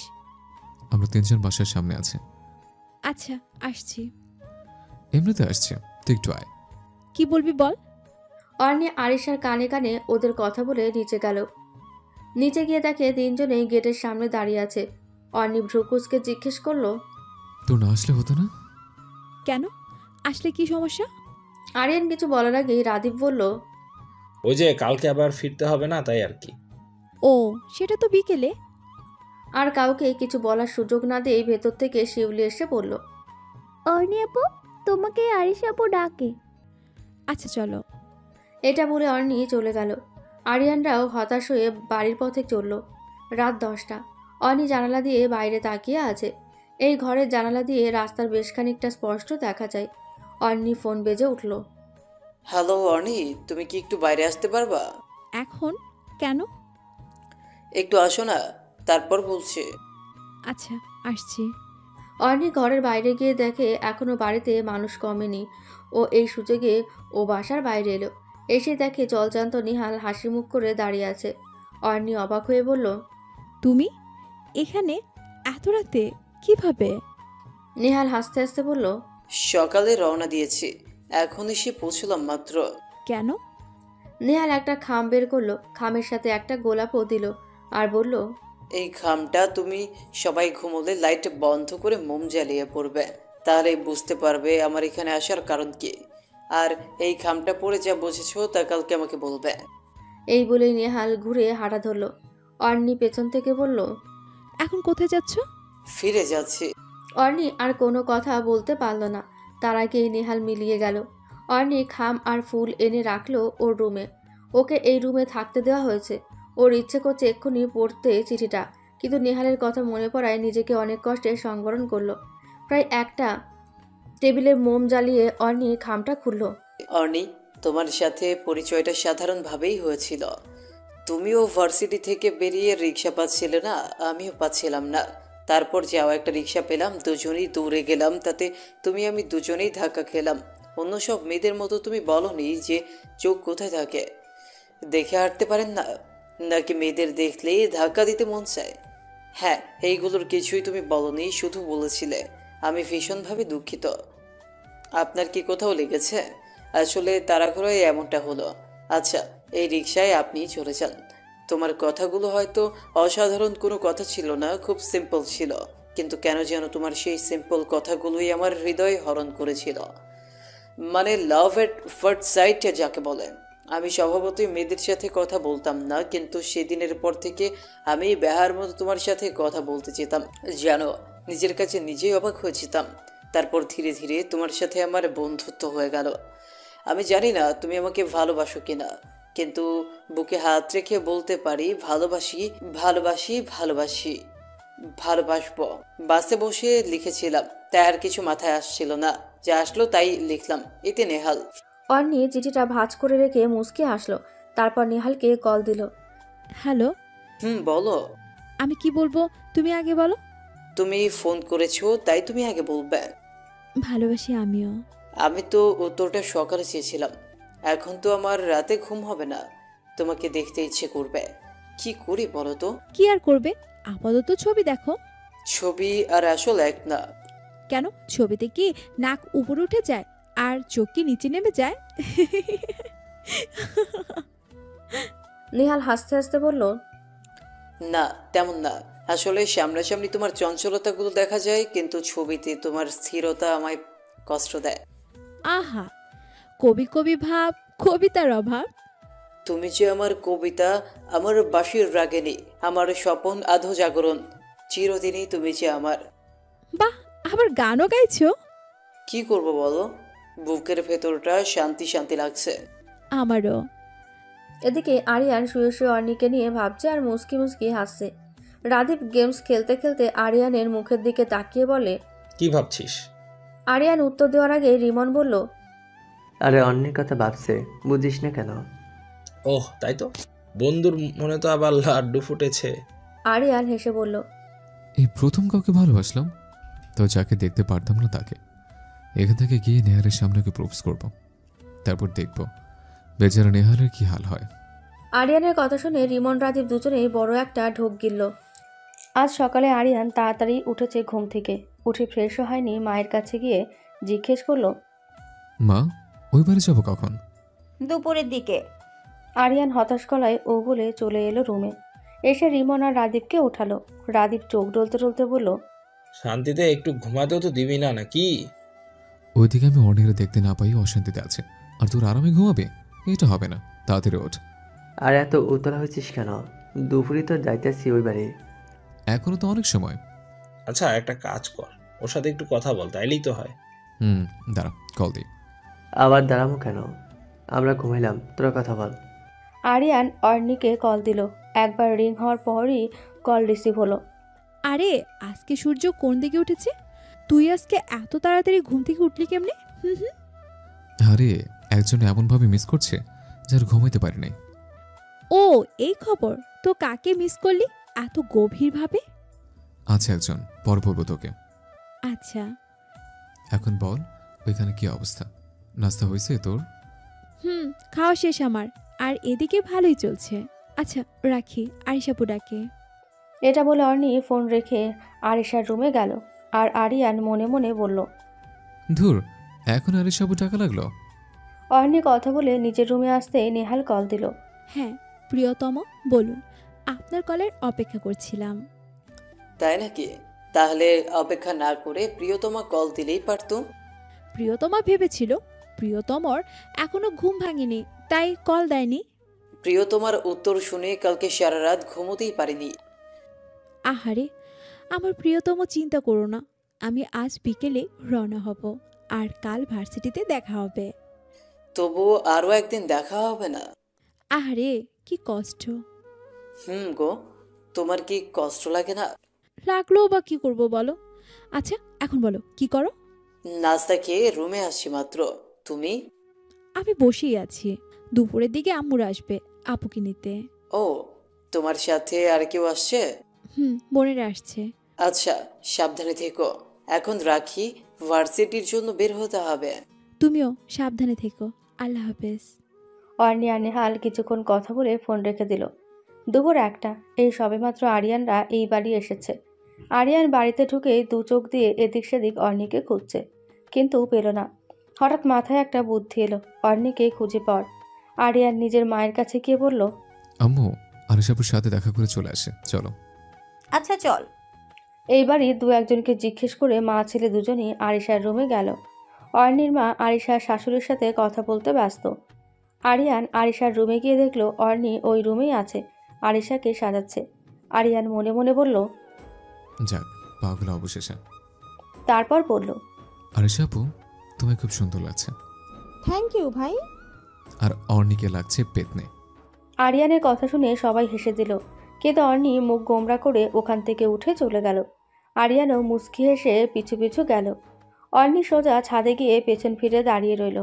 আরিয়ান পাশে এসে দাঁড়িয়ে হাসতে হাসতে বলল, তুই রাগ করেছিস? আচ্ছা সরি, কিন্তু ওইখানেই তোকে সব থেকে সুন্দর লাগছিল, কিন্তু সবাই তোকে হিংসা করবে তাই বলিনি। অর্ণি মুখ গোমরা করেই বলল, কত সুন্দর লাগছে। সত্যি সুন্দর লাগছে। এবার অর্ণি ভাব মেরে বলল, আমি জানি, তোকে বলতে হবে না, কারণ আরো একজন বলেছে তো। কি? কে বলেছে? নেহাল। আরিয়ান ভ্রুকুচকে বলল, নেহাল তোকে দেখলো কিভাবে? আমি ছবি দিয়েছি। কেন? অর্ণি হেসে বলল, আই লাভ হিম। আরিয়ান উত্তেজিত হয়ে বলল, কি বলছিস? সত্যি, কালকে আমাকে এখানে এসে প্রপোজ করে গেছে, আর একটা গোলাপ। আর কিছু বলার আগেই অর্ণির ফোন বেজে উঠল। অর্ণি কথা বলা বন্ধ করে স্ক্রিনে দেখল নেহাল কল দিয়েছে। অর্ণি ফোন রিসিভ করে সাইডে চলে গেল। আরিয়ানের চোখে অজান্তেই জল চলে এলো। প্রায় 10 মিনিট এভাবে দাঁড়িয়েছিল। কিছুক্ষণ পর অর্ণি এসে বলল, কিরে এইভাবে দাঁড়িয়ে আছিস কেন? আরিয়ান কিছুই বলল না, শুধু চোখের পানিগুলো লুকিয়ে ছাদ থেকে নেমে গেল। তোদের জন্য এমন হয়েছে। তোরা তো বলেছিলে যে আমাকে ভালোবাসে, কিন্তু ও ভালোবাসে নেহালকে। কেন এমন করলি তোরা? আরিয়ান রেগে কথাগুলো বলল রিমন আর রাদীপকে। কিছুক্ষণ আগে সবাই মেয়ে নিয়ে ওই বাড়ি থেকে ফিরেছে, সাথে আরিয়ান অর্ণি দুজনই ছিল, কিন্তু আরিয়ান অর্ণির সাথে একটা কথাও বলেনি। এখন বাসায় এসে দরজা বন্ধ করে রাদীপ আর রিমনকে কথাগুলো বলছে। আরিয়ানের কথা শুনে রাদীপ বলল, আমরা ইচ্ছে করে করিনি। তাহলে তোর আর অন্যের বিয়ে হয়ে গেছে। আরিয়ান বিস্ময়ে শেষ সীমানায় পৌঁছে গেছে রিমনের কথা শুনে। উত্তেজিত কণ্ঠে বলল, কিভাবে? সেটা তোর মা আর অন্যের মা জানে। তোরা কিভাবে জানলি? রাদীপ রিমন সব খুলে বলল। সব শুনে আরিয়ান রেগে বলল, মা এমন করলে কেন আমার সাথে? একদিকে আমি ওকে ভালোবাসি, ও আমার লিগেল ওয়াইফ, অন্যদিকে ও নেহালকে ভালোবাসে। আমি কি করব বল? যদি ওকে ভালো না বাসতাম তাহলে ডিভোর্স দিয়ে দিতাম, কিন্তু এখন দিতে গেলে আমার কলিজা ছিঁড়ে যাবে। আমি সহ্য করতে পারবো না। আচ্ছা, অর্ণি জানে বিয়ের কথা? না, ও জানে না। আরিয়ান এবার বাঁকা হাসি দিয়ে বলল, তাহলে তো খেলা হবে। মানে এখন না বুঝলেও চলবে, তবে এতটুকু শোনা রাখ, এত সহজে ওকে আমি ছাড়ছি না। এটা বলেই আরিয়ান রুম থেকে বেরিয়ে গেল। রিমন রাদিফের কাঁধে হাত দিয়ে বলল, তোকে যে ভিডিওগুলো নেহালকে মেল করতে বলেছিলাম করেছিলি? ইস, ভুলেই গেছিলাম। তোর আর কী বা মনে থাকবে? নেহালকে যদি মেলটা করে দিতি তাহলে এমনটা হতো না। এখন কি হবে রে? জানি না। আসলেই প্রেমের নাম বেদনা। রিমন দীর্ঘশ্বাস ছেড়ে বলল, হয়তো। বিকেল 4টে। আরিয়ান অর্ণিরা রওনা দিয়েছে। আরিয়ানের মনে এখন মিশ্র অনুভূতি চলছে, একটু সুখের একটু দুঃখের। সুখের অনুভূতিটা এই জন্যই যে অর্ণি ওর বউ, কিন্তু অর্ণি ওকে ভালোবাসে না, এই জন্যই দুঃখ লাগছে। আরিয়ান অর্ণিরা রাত 9টার দিকে এসে পৌঁছেছে। তারপর যে যার বাড়ি চলে গেছে। অর্ণি রুমে এসে শুয়ে পড়ল। আরিয়ানও কিছু একটা ভেবে বাঁকা হাসি দিয়ে শুয়ে পড়ল। রাত 11টা। অর্ণি এতক্ষণ ঘুমিয়েছে। এখন ঘুম থেকে উঠে নেহালকে কল দিল। তুমি পৌঁছেছো? হ্যাঁ, এটা তো 1-1.5 ঘন্টা আগে। তাহলে কল দিলে না কেন? এসে টায়ার্ড হয়ে ঘুমিয়ে গিয়েছিলাম। ও, ঘুম হয়েছে? পড়ছিলাম। হয়েছে। তুমি কি করো? সামনে তো ফাইনাল। হ্যাঁ, তবে আজকে না, আজকে রেস্ট করো। আমার তো চিন্তাই নাই। আমার বিয়ে হেভি ব্রিলিয়ান্ট। ওরটা দেখে আমার পরীক্ষা বিন্দাস হয়ে যাবে। আমার জিএফ তো তোমার বিএফ থেকেও আরো ব্রিলিয়েন্ট, পুরো ডিপার্টমেন্টের টপার। তোমার জিএফ এর এবারে প্রিপারেশন খারাপ। সমস্যা নেই, আমি আছি তো। হ্যাঁ, এই জন্যই ভরসা আছে। আচ্ছা, তুমি পড়ো, আমি রাখি। আমার পড়া শেষ তো, ফোন রেখো না। আমি তোমার কল্পনার আকাশে উড়াল দিতে চাই, তোমার উত্তপ্ত দুপুরে ছায়া হতে চাই, তোমার ক্লান্ত বিকেলে সঙ্গী হতে চাই, তোমার বর্ষণের বৃষ্টি হতে চাই, তোমার প্রাণ প্রণয়নী হতে চাই, হতে চাই তোমার রাজ্যের মায়াবিনী। তুমি আমার রাজ্যের মায়াবিনী, তুমি আমার সঙ্গিনী, তুমি আমার প্রাণ প্রণয়নী, আমার বর্ষণের অবিরল ধারার বৃষ্টি তুমি, আমার কল্পনার আকাশের কল্পনাময়ীও তুমি, আমার অস্তিত্বটাই তুমি। বাহ, কত সুন্দর করে উত্তর দিলে। তোমার মতো পারিনি, তোমারটাই বেস্ট ছিল।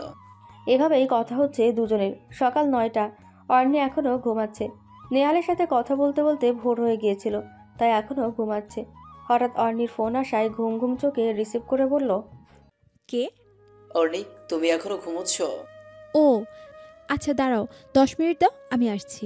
তাড়াহুড়োর দরকার নাই, আস্তে ধীরে আসো, আর নাস্তা করে আসবা। খালি পেটে আসলে কিন্তু কথা বলবো না। আচ্ছা ঠিক আছে, নাস্তা করে আসবো। ওকে। অর্ণি তাড়াতাড়ি বিছানা ছেড়ে শাওয়ার নিয়ে বেরিয়ে পড়ার সময় মনে হলো নাস্তা করতে হবে। হঠাৎ কারো নেহাল বলেছিল নাস্তা না করে আসলে কথা বলবে না। নেহালের কথা মনে হতেই নাস্তা টেবিলে বসে কোনো রকম নাস্তা শেষ করে ভার্সিটিতে রওনা হলো। এদিকে আরিয়ানও ভার্সিটিতে এসে বসে আছে, কিচ্ছু বলছে না, কারণ অর্ণি আসলেই সব বলবে। ইতিমধ্যে অর্ণিও চলে আসলো। নেহাল আর অর্ণি ক্লাসের দিকে যাচ্ছিল, কিন্তু মাঝে আরিয়ান পথ আটকে দাঁড়ালো। তারপর অর্ণিকে উদ্দেশ্য করে বলল, তোর সাথে কথা আছে। কি কথা? এই ফাঁকা রুমটায়। কেন? এখানে বলো। অনেকে আছে, এখানে বলতে পারবো না। আর নেহাল, তুমি আসো, তোমার শোনা দরকার। অর্ণি নেহাল দুজনেই আরিয়ানের পেছনে পেছনে ফাঁকা একটা ক্লাসে গেল। তারপর অর্ণি বলল, হ্যাঁ এবার বলো। কিছু ভালো মতো মুখ রাখছিস তুই? আমাদের বিয়ে হয়ে গেছে, আর তুই আমাকে সম্মান দিয়ে অন্য ছেলের সাথে রিলেশন করিস কেন? কি বলছিস তুই এগুলো? মাথা ঠিক আছে তোর? আমার মাথা ঠিকই আছে। বিশ্বাস না হলে তোর মাকে ডাক আমাদের বাসায়, আর বাসায় চল, সব ক্লিয়ার হয়ে যাবে। অর্ণি নেহালের দিকে তাকিয়ে বলল, বিশ্বাস করো, আমি এগুলো কিছুই জানি না। আমাদের বিয়ে হলো কবে আমি তাও জানি না। আর রিল্যাক্স বললো আর হয়ে গেল এমন না। আরিয়ান যা বলছে তা প্রমাণ করো, দেখি কোনটা সত্যি। অর্ণি ফোন দিয়ে ওর মাকে আরিয়ানদের বাসায় যেতে বলল। তারপর তিনজনই ক্লাস না করে আরিয়ানদের বাসায় রওনা দিল। তিনজন বাসায় পৌঁছাতে দেখে অর্ণি আর আরিয়ান দুজনই বসে আছে। অর্ণিকে আসতে দেখে ওর মা বলল, কিরে, এখানে আসতে বললি কেন? মা, এখন যা বলবো তার উত্তর দিবে হ্যাঁ অথবা না। অর্ণি আর আরিয়ানের মা দুজনেই ঘাবড়ে গেল, কি বলবে এখন। অর্ণি আবার বলল, মা আমার আর আরিয়ানের নাকি বিয়ে হয়েছে। আসলে কিচ্ছু শুনতে চাই না, হ্যাঁ অথবা না। হ্যাঁ, তোদের বিয়ে খুব ছোটবেলায় হয়েছে, আমরা খুব শখ করে দিয়েছি। অর্ণি কান্না করতে করতে বলল, কেন মা, আমি তো আরিয়ানকে ভালোবাসি না, আমি তো নেহালকে ভালোবাসি, আরিয়ানও তো আমায় ভালোবাসে না। বাসি। আরিয়ানের কথা শুনে ওর দিকে সবাই তাকালো। আরিয়ান আবার বলল, হ্যাঁ আমি তোকেই ভালোবাসি। অর্ণি দৌড়ে আরিয়ানের সামনে গিয়ে বলল, কি বলছিস তুই? বাসতাম না, কিন্তু এই কয়দিন ধরে আমি তোকেই ভালোবাসি, পারবো না আমি ছাড়তে তোকে। তুই তো জানিস ভালোবাসা জোর করে হয় না, আমি তো তোকে ভালোবাসি না। ভালোবাসতে তুই বাধ্য, you are my legal wife. তারপর নেহালের দিকে তাকিয়ে আরিয়ান বলল, ব্রো এবার শুনলে তো, তাহলে এখন দাঁড়িয়েছো কেন? চলে যাও আর ওকে ভুলে যাও। নেহাল অসহায় দৃষ্টিতে অর্ণির দিকে একবার তাকিয়ে চলে গেল। আরিয়ান অর্ণির মাকে বলল, আন্টি ও আজ থেকে এখানেই থাকবে, বিয়ে হয়ে গেছে তো, মেয়ে বাবা বাড়ি থাকবে কেন? অর্ণির মা খুশি হয়ে বলল, ঠিক আছে, তবে বিয়ে অনুষ্ঠানটা হয়ে গেলে ভালো হতো না? হ্যাঁ ওটা ফাইনালের পর।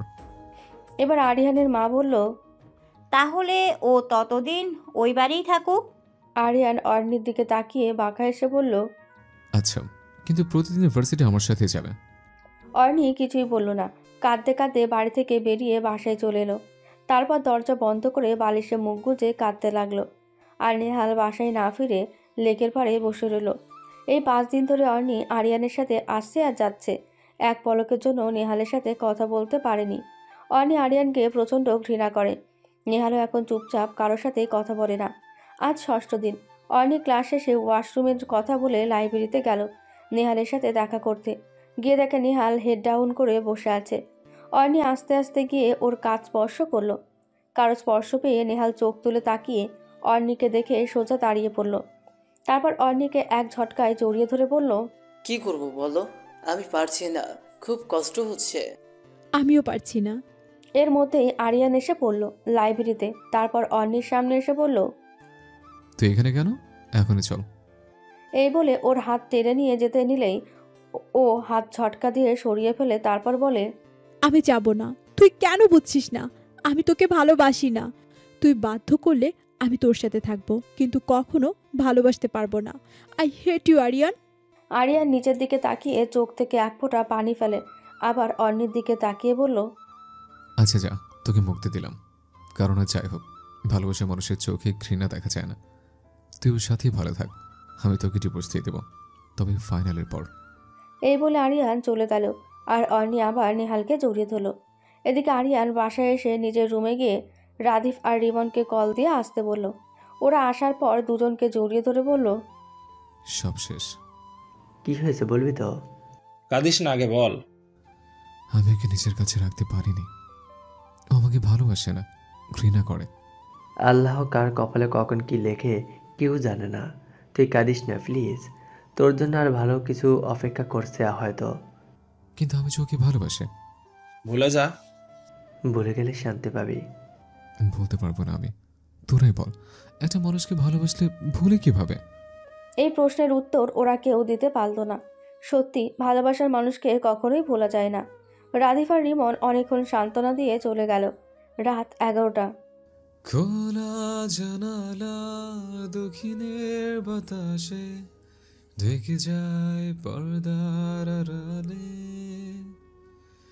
কখন তুমি এসে এসে বলে দাও আছি তোমার পাশে। বহুদূর পথ ভীষণ আঁকা বাঁকা, চলতে ভীষণ ভয়। তুমি এসে বলে দাও আছি আমি পাশে, করো না কিছুতেই ভয়। কখনো ভাবিনি চলে যাবে তুমি আমাকে এভাবে কাঁদিয়ে। কখনো বুঝিনি ফিরে আসবে না আমার পৃথিবীর। আরিয়ান বারান্দায় দাঁড়িয়ে চোখের পানি ফেলছিল আর গান গাইছিল। হঠাৎ কিছু একটা শব্দ হওয়ায় পেছনে ফিরে তাকাতে দেখলো ওর মা খাবার নিয়ে দাঁড়িয়ে আছে। আরিয়ান মাকে দেখে তার সামনে এসে দাঁড়ালো। ওর মা খাবারের প্লেটটা টেবিলের উপর রেখে বলল, খেয়ে নে। আমার ইচ্ছে করছে না। ওই মেয়েটার জন্য এখন তোর কষ্ট হচ্ছে কেন? যে ওকে আমি তোর সাথে বিয়ে দিলাম, সব আমারই দোষ। না মা, তোমার দোষ না, এটা হওয়ারই ছিল। থাক, তুই ওকে ভুলে যা, দেখিস তোর কপালে আরো ভালো মেয়ে আসবে। আরিয়ান কিছু বলল না, কারণ আর কি বলবে, সবাই এই একই সান্ত্বনা দেবে।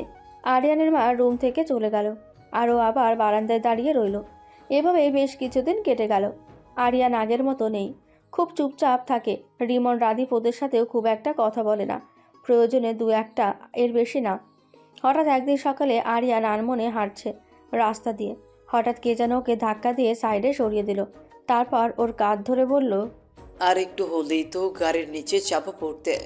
এখন ঠিক আছো তুমি? আরিয়ান নিহালের কথা জবাব না দিয়ে আবার হাঁটা শুরু করলো। পেছন থেকে অর্ণি এসে নিহালের পাশে দাঁড়িয়ে বলল, কি বললো? কিছুই না, অসাবধানে হাঁটছিল। এখন ধাক্কা না দিলে অ্যাক্সিডেন্ট করতো। ও জানি কেমন হয়ে গেছে। ভালোবাসা এমনই, যার চলে যায় সেই বোঝে বিচ্ছেদে কি যন্ত্রণা। অর্ণি কিছু বলেনি। এভাবে 1 মাস চলে গেল। আগের মতো কিছুই ঠিক নেই। তবে নিহাল আর অর্ণি প্রেম ভালোই চলছে। ফাইনালের মাত্র আর একদিন বাকি। ফাইনালের পর আরিয়ানের সাথে ডিভোর্স হয়ে যাবে। তারপর নিহালের সাথে বিয়ে। কাল অনার্স ফাইনাল, সবাই প্রস্তুতি নিচ্ছে, আরিয়ানও পড়ছে। হঠাৎ মনে হলো কেউ ওর চুল টান দিল। আরিয়ান আহ করে পেছনে তাকাতে দেখে অরি দাঁড়িয়ে আছে। অরি হলো আরিয়ানের খালাতো বোন। অরিকে দেখে আরিয়ান খুশি হয়ে বলল, কিরে, কেমন আছিস? এই তো ভালো, তুমি কেমন আছো ভাইয়া?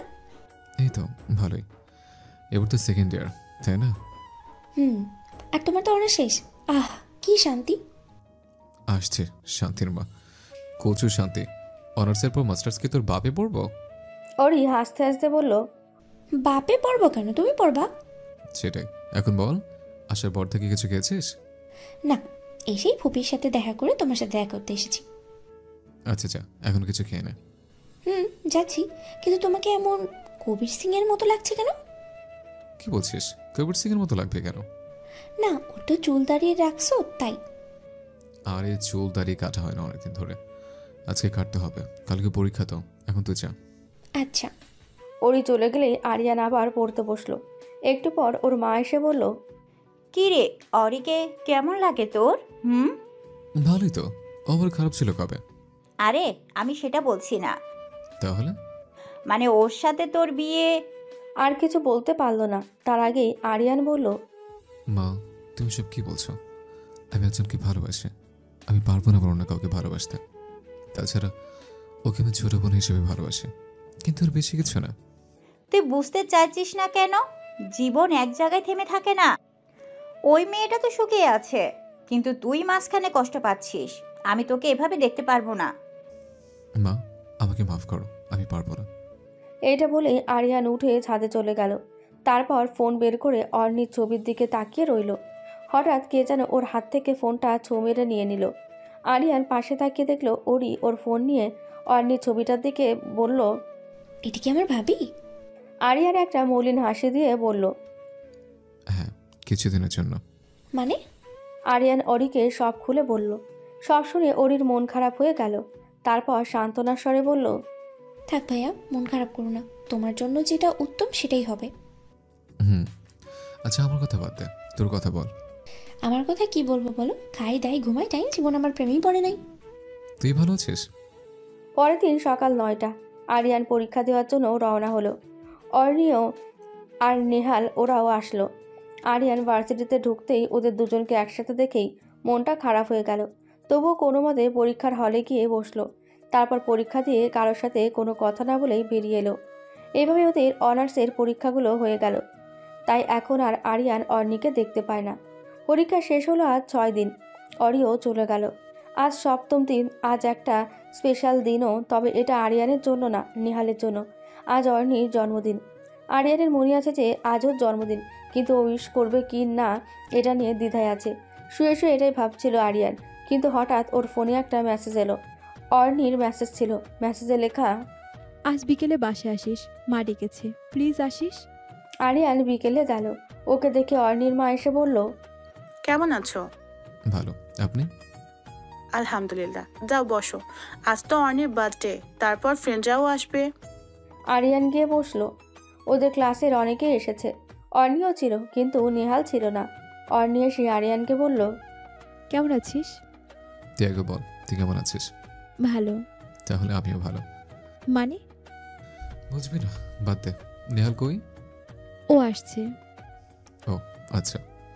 ওকে একে একে সবাই এলো, কিন্তু নেহালের দেখা নেই এখনো। কিছুক্ষণ পর অর্নির ফোন বেজে উঠল। অর্নি রিসিভ করলো। কি? পুলিশ নিয়ে গেছে? আচ্ছা, আমি আসছি। এই বলে অর্নি ছুটে বেরিয়ে গেল। অর্নির পেছনে পেছনে আরিয়ানও গেল। অর্নির গাড়িতে উঠলো, পাশে আরিয়ানও বসলো। আরিয়ান এখনো বুঝতে পারছে না কি হয়েছে। ও দেখছে অর্নি কাঁদছে। আরিয়ান কাঁপা কাঁপা কণ্ঠে বলল, কি হয়েছে? কাঁদছিস কেন? নেহাল অ্যাক্সিডেন্ট করেছে, কয়েকজন পুলিশ মিলে ওকে হসপিটালে নিয়ে গেছে।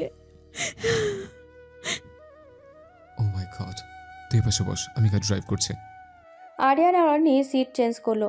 আরিয়ান যত দ্রুত সম্ভব গাড়ি চালাচ্ছিল। প্রায় ৪৫ মিনিট পর ওরা হসপিটালে গেল। অর্নি পাগলের মতো ছুটতে লাগলো। পেছনে আরিয়ানও ছিল। রিসেপশনে নেহালের নাম বলতেই ওরা আইসিইউ দেখিয়ে দিল। অর্নি আইসিইউর সামনে গিয়ে ধপ করে বসে পড়ল। আরিয়ান কি ওকে ধরে ওঠালো। কাঁদিস না প্লিজ, ওর কিচ্ছু হবে না, দেখিস। আরিয়ানের পাশে একটা পুলিশ এসে দাঁড়ালো। তারপর বলল, উনি রাস্তা পার হওয়ার সময় একটা ট্রাক ওনাকে ধাক্কা দেওয়ায় গুরুতরভাবে জখম হন। কেউ ওনাকে হাসপাতালে নিচ্ছিল না। পরে ট্রাফিক পুলিশ আমাদের খবর দেয়। আমরা গিয়ে দেখি মৃত ভেবেছিলাম, কিন্তু পালস চেক করার পর দেখলাম এখনও বেঁচে আছি, তাই হসপিটালে নিয়ে এলাম। আর ওনার কল লিস্টের পরে অর্নি নাম থাকায় আমরা তাকে কল করি। পুলিশ অফিসারটা কথা বলতে বলতে ডাক্তার বেরিয়ে এলেন। অর্নি দৌড়ে ডাক্তারের সামনে গিয়ে দাঁড়িয়ে কান্না করতে করতে বলল, ও ঠিক আছে তো? শরীর থেকে অনেক রক্ত বেরিয়ে গেছে আর মারাত্মক ইনজুরি হয়েছে, আমরা দেখছি কি করা যায়। এটা বলে ডাক্তার চলে গেলেন। অর্নি কাঁদতে কাঁদতে সেখানে বসে পড়ল। আরিয়ান বারবার ওকে সান্ত্বনা দিচ্ছে, কিন্তু কোনো লাভ হচ্ছে না। এর মধ্যে নেহালের বাবা মা আর ফ্রেন্ডরা চলে এলো। অর্নি তখনও কাঁদছে। হসপিটালের পরিবেশ ভারী হয়ে গেল। অর্নি, নেহালের বাবা মা বোন সবাই কাঁদছে। বন্ধুদের চোখেও বাণী। রাত ৯টা। ডাক্তার আইসিইউ থেকে বেরিয়ে এলেই ওর মা অর্নি আর আরিয়ান ডাক্তারের সামনে গিয়ে দাঁড়াতেই ডাক্তার বলল, কন্ডিশন খুব খারাপ। আপনাদের মধ্যে আরিয়ান, অর্নি আর ওনার মা বাবা এই 4 জনকে ভেতরে যেতে বলেছেন। তারপর ডাক্তার চলে গেল। ওরা 4 জন ভেতরে যেতে দেখলো নেহাল চোখ বন্ধ করে শুয়ে আছে। 2 পা ব্যান্ডেজ, বুকেও ব্যান্ডেজ করা, হাতে স্যালাইনের নল লাগানো, মাথায় ব্যান্ডেজ করা। ওরা কাছে আসতে নেহাল চোখ খুলল। তারপর মাকে বলল, মা, আমার আর সময় নেই। তুমি বাবার আর নীরার খেয়াল রেখো। নীরাকে বকা দিও না, আর নিজের যত্ন নিও। নেহালের মা কিছুই বলল না, শুধু কান্না করেই চলছে। নেহাল থেমে আবার বলল, বাবা, তোমাকে ছেড়ে যেতে খুব কষ্ট হচ্ছে। তুমি সবসময় বেস্ট বাবা ছিলে। তোমাকে কষ্ট দিতে চাইনি আমি, কিন্তু কি করব বলো, সবই নিয়তি। নেহালের বাবা মা দুজনেই কাঁদতে কাঁদতে চলে গেল। এখানে দাঁড়ানোর শক্তি দুজনের কারোরই নেই। এবার নেহাল অর্নির দিকে তাকিয়ে মুচকি হাসি দিয়ে বলল, কেঁদো না, তোমার মুখে কান্না মানায় না। হাসবে সবসময়। আমার কথা মনে পড়লে একদমই মন খারাপ করবে না। মনে রাখবে, আমি তোমার সাথেই আছি। অর্নি কাঁদতে কাঁদতে বলল, তুমি এমন কেন বলছো? তোমার কিচ্ছু হবে না, দেখো তুমি সুস্থ হয়ে উঠবে। নেহাল আবারও হাসলো। তারপর আরিয়ানের দিকে তাকিয়ে বলল, তোমার আগে থেকেই আমি ওকে ভালোবাসতাম, কিন্তু আফসোস ও আমার কপালে ভালোবাসা নেই। যাই হোক, তুমি ওকে ভালো রাখবে। একজন মৃত্যু পথযাত্রী হিসেবে আমার এই ইচ্ছেটা তুমি অবশ্যই রাখবে। আরিয়ান, অর্নি, তোমরা দুজন একটু আমার কাছে আসবে। নেহালের কথা শুনে দুজনেই এলো। নেহাল আরিয়ানের হাতের ওপর অর্নির হাত দিয়ে বলল, আরিয়ান, তুমি এই হাতের হেফাজত করো। আমার ভালোবাসা তোমায় দিয়ে। আর কিছুই বলতে পারল না। তার আগেই খুব বড় একটা নিঃশ্বাস ছেড়ে দিল। আর সাথে সাথেই রুহু শরীর থেকে আলাদা হয়ে গেল। অর্ণি নিহালকে ধরে জোরে জোরে কান্না শুরু করে দিল আর কান্না মিশ্রিত গলায় বলতে লাগলো, এই ওঠো না, এভাবে শুয়ে আছো কেন? আমাকে কেন এভাবে ছেড়ে চলে গেলে বলো? কাঁদতে কাঁদতে অনেক কিছুই বলছে, কিন্তু কিছুই বোঝা যাচ্ছে না। আরিয়ান ওকে সামলাতে পারছে না। আরিয়ানেরও কান্না আসছে, কিন্তু অর্ণির কান্না দেখে আর কাঁদতে পারছে না। সবাই কাঁদছে। নেহাল মারা গেছে 2 দিন হলো। ওকে কবর দেওয়ার পর আর ঘরের থেকে এক নজরের জন্য বের হয়নি অর্ণি। আরিয়ান সহ সবাই ডেকেছে, কিন্তু কেউ ওকে বের করতে পারেনি। আজ 3য় দিন। আরিয়ান আজও খাবার নিয়ে অর্ণিকে ডাকছে, কিন্তু ও দরজা খুলছে না। এভাবে কিছু হবে না ভেবে আরিয়ান মই দিয়ে বারান্দায় এসে দেখলো অর্ণি হাঁটুতে মুখ গুজে বসে আছে। আরিয়ান কাছে গিয়ে ওর মাথায় হাত দিতেই অর্ণি আরিয়ানের দিকে তাকিয়ে কান্না করে দিল। আরিয়ান ওর পাশে বসে বলল, কিছু খেয়ে নে, 2 দিন হয়ে গেল কিছু খাস না, এভাবে তো চলবে না। আচ্ছা, কারোর জন্য না, নেহালের জন্য খা। তুই জানিস না, তুই না খেলেও রাগ করে। তুই চাস ও রাগ করুক? অর্ণি কিছুই বলছে না, শুধু কাঁদছে। আরিয়ান খাবার নিয়ে এসে ওকে খাইয়ে দিতে লাগলো। খাওয়া শেষ হতেই অর্ণি বলল, আমাকে একটু নেহালের কবরের সামনে নিয়ে যাবে? 2 দিন হয়ে গেল, একবারও দেখি না। এটা বলেই আবার কান্না করে দিল। অর্ণির কান্না আরিয়ানের মনও ভারী করে তুলল। ও অর্ণির মাথায় হাত বুলিয়ে বলল, কাঁদবি না একদম। নেহাল কি বলেছিল মনে নেই? তোর মুখে হাসি মানায়, তোকেও কাঁদতে মানা করেছে, কিন্তু তুই এখনো কাঁদছিস। অর্ণি ভেজা চোখ আরিয়ানের দিকে তাকিয়ে আবার কেঁদে ফেলল। কিছুতেই চোখের পানিগুলো বাদ মানছে না। কিছুক্ষণ পর আরিয়ান আর অর্ণি নেহালের কবরের সামনে গেল। আরিয়ান আর অর্ণি কবর জিয়ারত করলো। তারপর অর্ণি চুপচাপ নেহালের কবরের সামনে দাঁড়িয়ে রইল। তারপর বলতে শুরু করলো, ভালো আছো? জানো, 2 দিন খুব কষ্ট হয়েছে তোমাকে দেখতে পারিনি বলে। এখন আমার খুব কাঁদতে ইচ্ছে করছে, কিন্তু না, আমি কাঁদবো না, কারণ তুমি তো কাঁদতে মানা করেছো, তাই কাঁদবো না। তুমি ভালো থেকো, ভালোবাসি। আর কিছু বলতে পারেনি অর্ণি। চোখ থেকে পানি পড়া শুরু হলো। চোখ মুছে গাড়িতে গিয়ে বসলো। এভাবেই দিন যাচ্ছে। অর্ণি একটা ট্রমার মধ্যে দিয়ে যাচ্ছে। কারোর সাথেই কথা বলে না। কেউ কিছু জিজ্ঞেস করলে হ্যাঁ না করে উত্তর দেয়। আরিয়ানও ওকে স্বাভাবিক করতে পারছে না। এর মধ্যে মাস্টার্সের ক্লাসে ভর্তি হলো, কিন্তু ক্লাস করে না। আরিয়ান সব রকমের চেষ্টা করেছে ওকে ঠিক করার, কিন্তু পেরে উঠছে না। নেহালের মৃত্যুর 4 মাস হয়ে গেল। আজ সকালে আরিয়ান অর্ণিদের বাসায় গেল। এটা নতুন না, প্রতিদিনই যায়। আজ যাওয়ার পর অর্ণির মাকে সালাম দিয়ে ওপরে যাওয়ার জন্য পা বাড়ালো।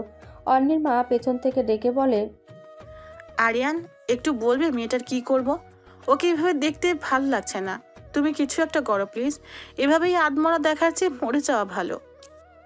আরিয়ান ওপরে না গিয়ে অর্ণির মায়ের সামনে এসে বলল, আচ্ছা আন্টি, দেখছি কি করা যায়, আপনি চিন্তা করেন না, ও ঠিক হয়ে যাবে। অর্ণির মা শুধু চোখ থেকে পানি ফেললো, কিন্তু কিছু বলল না। আরিয়ান অর্ণির ঘরে গিয়ে দেখে ও বারান্দায় দাঁড়িয়ে আছে। আরিয়ান পেছন থেকে এসে ওর পাশাপাশি দাঁড়িয়ে বলল, কি রে, এভাবে দাঁড়িয়ে আছিস কেন? এমনি। কিছু তো বল। আচ্ছা চল একটু হেঁটে আসি। না, তুই যা। আরে চল তো, ঘরে বসে বসে একদম মোটকে হয়ে যাচ্ছিস। এই কথাটা অর্ণির গায়ে লাগলো। ও আরিয়ানকে টেনে ঘর থেকে বের করে দরজা লাগিয়ে দিল। আরিয়ান কিছুই বুঝতে পারল না কেন এমন করলো। একটু পর জগিং স্যুট পরে বেরিয়ে এসে বলল, চল। আরিয়ান মনে মনে খুশি হলো। তারপর দুজনই হাঁটতে গেল। হাঁটতে হাঁটতে আরিয়ান বকবক করেই চলল, কিন্তু অর্ণি বোবার মতো হাঁটছে। হাঁটা শেষে দুজনে বাসায় এলো। আরিয়ান সোফায় বসতে বসতে বলল, আমি 9টায় আসবো, তুই রেডি থাকিস, আজ ক্লাসে যাব। অর্ণি কিছুতেই বলল না, সোজা ওপরে চলে গেল। আরিয়ানও ওর বাসায় চলে গেল। 9টায় রেডি হয়ে আরিয়ান ওর বাসায় এসে দেখলো অর্ণি ঘুমাচ্ছে। ওকে অনেক কষ্টে ডেকে তুলল। তারপর বলল, ঘুমাচ্ছিস কেন? তোকে বললাম না ক্লাসে যাব, রেডি হোসনি কেন? আমি যাব না। মার চিনিস? মার দিব। দাঁড়া, এমনি কাজ হবে না, একটা লাঠি নিয়ে আসে। অর্ণি আরিয়ানের কথার সাথে না পেরে বলল, আচ্ছা তুই নিচে যা, আমি আসছি। 10 মিনিটের মধ্যে আসবে। অর্ণি রেডি হয়ে নিচে আসতেই আরিয়ান বলল, খেতে বস। ভালো লাগছে না। ভালো না লাগলেও খেতে হবে। আরিয়ান জোর করে ওকে টেবিলে বসালো। তারপর খাইয়ে ওকে নিয়ে ভার্সিটিতে গেল। অনেকদিন পর ভার্সিটিতে আসায় বর্ষা ওকে জড়িয়ে ধরে বলল, কেমন আছিস? এই তো, তুই? ভালো, চল বসি। দুজনে একসাথে বসলো আর আরিয়ান রিমনের সাথে বসলো। ক্লাস চলাকালীন সময়ে হঠাৎ বর্ষা বলল, তোদের কি ডিভোর্স হয়েছে? মানে? আরিয়ান আর তোর কি ডিভোর্স হয়েছে? না। তাহলে ডিভোর্স দিয়ে দে, কারণ তুই তো ওকে ভালোবাসবি না। তাহলে ওকে কষ্ট দিয়ে লাভ কি? এর চেয়ে ভালো ছেলেটাকে শান্তি দে। অর্ণি কিছুই বলল না। ক্লাস শেষে আরিয়ান অর্ণিকে ওর বাসার সামনে নামিয়ে দিয়ে গাড়ি স্টার্ট দিতে নিলেই অর্ণি বলল, শোন, তোর সাথে কথা আছে, আমার রুমে আয়। আরিয়ান ভ্রুকুচকে ভাবলো কি এমন কথা যে রুমে ডেকে বলতে হবে। আরিয়ান কিছু না বলে ওর পেছনে পেছনে গেল। অর্ণি ব্যাগ রেখে বিছানায় বসলো, তারপর বলল, আমি এখন যা বলবো মনোযোগ দিয়ে শুনবি। আচ্ছা বল। আমি ডিভোর্স চাই। আরিয়ান আতকে উঠে বলল, কি বলছিস? হ্যাঁ, নেহালের মৃত্যুর আগেই কিন্তু আমাদের মধ্যে এই কথা হয়েছিল। তাহলে কথা মতো তুই আমাকে ডিভোর্স দিবি? হ্যাঁ, কিন্তু এখন তো নেহাল নেই, আর নেহালে বলেছে আমি যেন তোর খেয়াল রাখি। তাহলে ডিভোর্স আসছে কোত্থেকে? তুই জানিস আমি তোকে ভালোবাসতে পারবো না, তাহলে আমাকে ডিভোর্স দিয়ে দিলেই তো হয়। আরিয়ান আর কিছুই বলল না, সোজা বসা থেকে উঠে গেল। তারপর অন্যের সামনে গিয়ে ওকে বসা থেকে দাঁড় করিয়ে নিজের সাথে চেপে ধরে কানে কানে বলল, ডিভোর্সের নাম আর কখনো মুখে আনবি না। আমি তোকে ভালোবাসি, এর দিয়ে চলবে, তোর ভালোবাসা লাগবে না। অর্ণি ওকে ধাক্কা দিয়ে দূরে সরিয়ে দিল। আরিয়ান আবার ওর কাছে এসে বলল, আবার বললাম, শুনে রাখ, আমি তোকে ডিভোর্স দিচ্ছি না। আর এখন থেকে তুই এই বাসায় থাকবি না, আমার সাথে চল, আমার ঘরে থাকবি। আমি যাব না। তুই যাবি, তোর ঘরও যাবে, চল। এই বলে ওকে কোলে তুলে নিয়ে হাঁটা ধরল অর্ণি। আরিয়ানকে কিল ঘুষি দিচ্ছে, কিন্তু আরিয়ানের কোনো রিয়াক্ট নেই। ও অর্ণির মাকে বলে গাড়িতে বসালো, তারপর নিজে ওর পাশে বসে গাড়ি স্টার্ট দিল। অর্ণি রেগে বলল, বাড়াবাড়ি করছিস কিন্তু। এখনো করি নাই, কিন্তু এখন থেকে বাড়াবাড়ি করব। বাড়াবাড়ি কাকে বলে তুই দেখবি শুধু। আরিয়ান, ভালো হচ্ছে না। ভালো না হলে নাই, আমার ভালোর দরকার নেই, এখন তুই চুপ কর। আমি যাব না। জোর করছিস কেন? ওই তো, বাড়াবাড়ি কত প্রকার এটা বোঝাচ্ছে। অর্ণি আর কিছুই বলল না, অন্যদিকে চেয়ে রইল। আরিয়ান বাঁকা হেসে মনে মনে বলল, বাড়াবাড়ি না করলে তুই কখনো ঠিক হবে না। আরিয়ান অর্ণিকে জোর করে বাসায় নিয়ে এলো। ওকে দেখে আরিয়ানের মা খুশি হলো। আরিয়ান ওর মায়ের দিকে তাকিয়ে বলল, মা, ওকে অনেক কষ্ট করে আনতে হয়েছে, কিছুতে আসতে চাইছিল না। আরিয়ানের কথায় অর্ণি কিছুটা লজ্জা পেল, এমন ভাবে না বললেও পারত। আরিয়ানের মা হেসে বলল, লজ্জা পেলে কি হবে, সব মেয়েদেরই শ্বশুর বাড়ি আসতে হয়। যাও, তুমি গিয়ে ফ্রেশ হয়ে নাও, তারপর খেতে আসো। অর্ণি ওপরে চলে গেল। আরিয়ানও ওর পেছনে পেছনে গেল। রুমে ঢুকতেই অর্ণি বলল, তখন আন্টিকে এগুলো বলতে গেলি কেন? কোনগুলো? ওই যে আমি নাকি আসতে চাইনি। হ্যাঁ, সত্যিই তো বলছে। অর্ণি রেগে ওকে তাড়া করতেই ও ওয়াশরুমে ঢুকে হাসতে থাকে। তারপর ওয়াশরুম থেকে জোরে জোরে বলল, অর্ণি, আমার টয়লেটে দে তো। তুই এসে নিয়ে যা। আমি আসতে পারবো না। কেন? আমার সব ওপেন। অর্ণি এই কথাটা শুনে জোরে জোরে হেসে উঠল। নেহাল মারা যাওয়ার পর অর্ণি এই প্রথম জোরে জোরে হাসলো। তারপর আরিয়ানের তোয়ালে নিয়ে ওকে দিয়ে ওর খাটে এসে বসলো। একটু পর আরিয়ান গোসল করে শুধু তোয়ালে পরে শীষ বাজাতে বাজাতে বের হলো। অর্ণি ওকে এভাবে দেখে অন্যদিকে ফিরে বলল, লজ্জা শরম কই গেছে তোর? এভাবে বের হয়েছিস কেন? কই, ঠিকই তো আছে, নিচে তো তোলে আছে। আর শরীর খালি থাকলে কোনো সমস্যা নেই, তুই তো আমার বউই। এই জন্য এইভাবে থাকতে হবে যদি কেউ চলে আসে? এবার বুঝতে পারছি। তুই কি হিংস্র করনি, যাতে আমাকে কেউ না দেখে জন্য এমন করছিস? মোটেও না। তোর ফিগার দেখানোর ইচ্ছে হলে রাস্তায় যা, তবু আমার সামনে এভাবে দাঁড়াবি না। আচ্ছা ঠিক আছে, এবার এদিকে তাকা। আমি পারবো না। আরেকবার তাকা তো। অর্ণি একটু সংকোচ নিয়ে তাকাতে দেখলো আরিয়ান অফ হোয়াইট কালারের শার্ট আর জিন্স পরে আছে। অর্ণি ভ্রুকুচকে বলল, তুই আমার সামনে পাল্টালি কখন? তুই তো অন্যদিকে তাকিয়েছিলে। তবু যদি তাকাতাম? তাহলে সমস্যা কি, বইটা তুই। অর্ণি কিছু বলল না। ওয়াশরুমে গিয়ে হাত মুখ ধুয়ে বেরিয়ে আসলো। আরিয়ান ওর দিকে তাকিয়ে বলল, কি রে, শাওয়ার নিলে না? জামা কাপড় ছাড়া কেমনে? ও তাই তো। আচ্ছা চল, এখন নিচে যেয়ে খেয়ে নিয়ে বের হব। কই যাবি? বউয়ের জন্য আলতা কিনতে। এটা বলে আরিয়ান হাসতে হাসতে বেরিয়ে গেল। আর অর্নি আয়নার সামনে দাঁড়িয়ে বলল, না, এভাবে ওকে ঠকানো ঠিক হবে না। আমার উকিলের সাথে দেখা করতে হবে। তারপর চুলে একটু হাত বুলিয়ে নিচে নেমে গেল। খাওয়া শেষে আরিয়ান আর অর্নি দুজনেই বেরোলো। মাঝ রাস্তায় আরিয়ান গাড়ি থামাতেই অর্নি বলল, এখানে থামবি কেন? ওই দেখ, সামনে ফুচকার দোকান, চল খেয়ে আসে। আমি খাবো না। কেন? এটা তো তোর। আজকাল প্রিয় জিনিস অপ্রিয় হয়ে গেছে। আরিয়ান মনে মনে বলল, আমি যে কোনো মূল্যে তোকে স্বাভাবিক করব। কিন্তু মুখে বলল, তোকে একটা চ্যালেঞ্জ দিচ্ছে। কি? কে কত বেশি ফুচকা খেতে পারে। না, আমি চ্যালেঞ্জ নিব না। আমি জানি তুই হারবি, এই জন্যই নিচ্ছিস না। আরিয়ানের এই কথাটা অর্নির গায়ে লাগলো। ও একটা ভাব নিয়ে বলল, ওকে, চল দেখি কে জিতে। ওকে। দুজনে ফুচকা খেতে লাগলো। অর্নি টপাটপ ফুচকা মুখে পুড়ছে, আর আরিয়ান মনে মনে হাসছে আর বলছে, তোকে এভাবেই ঠিক করবো আমি। খাওয়া শেষে দেখা গেল অর্নি জিতলো।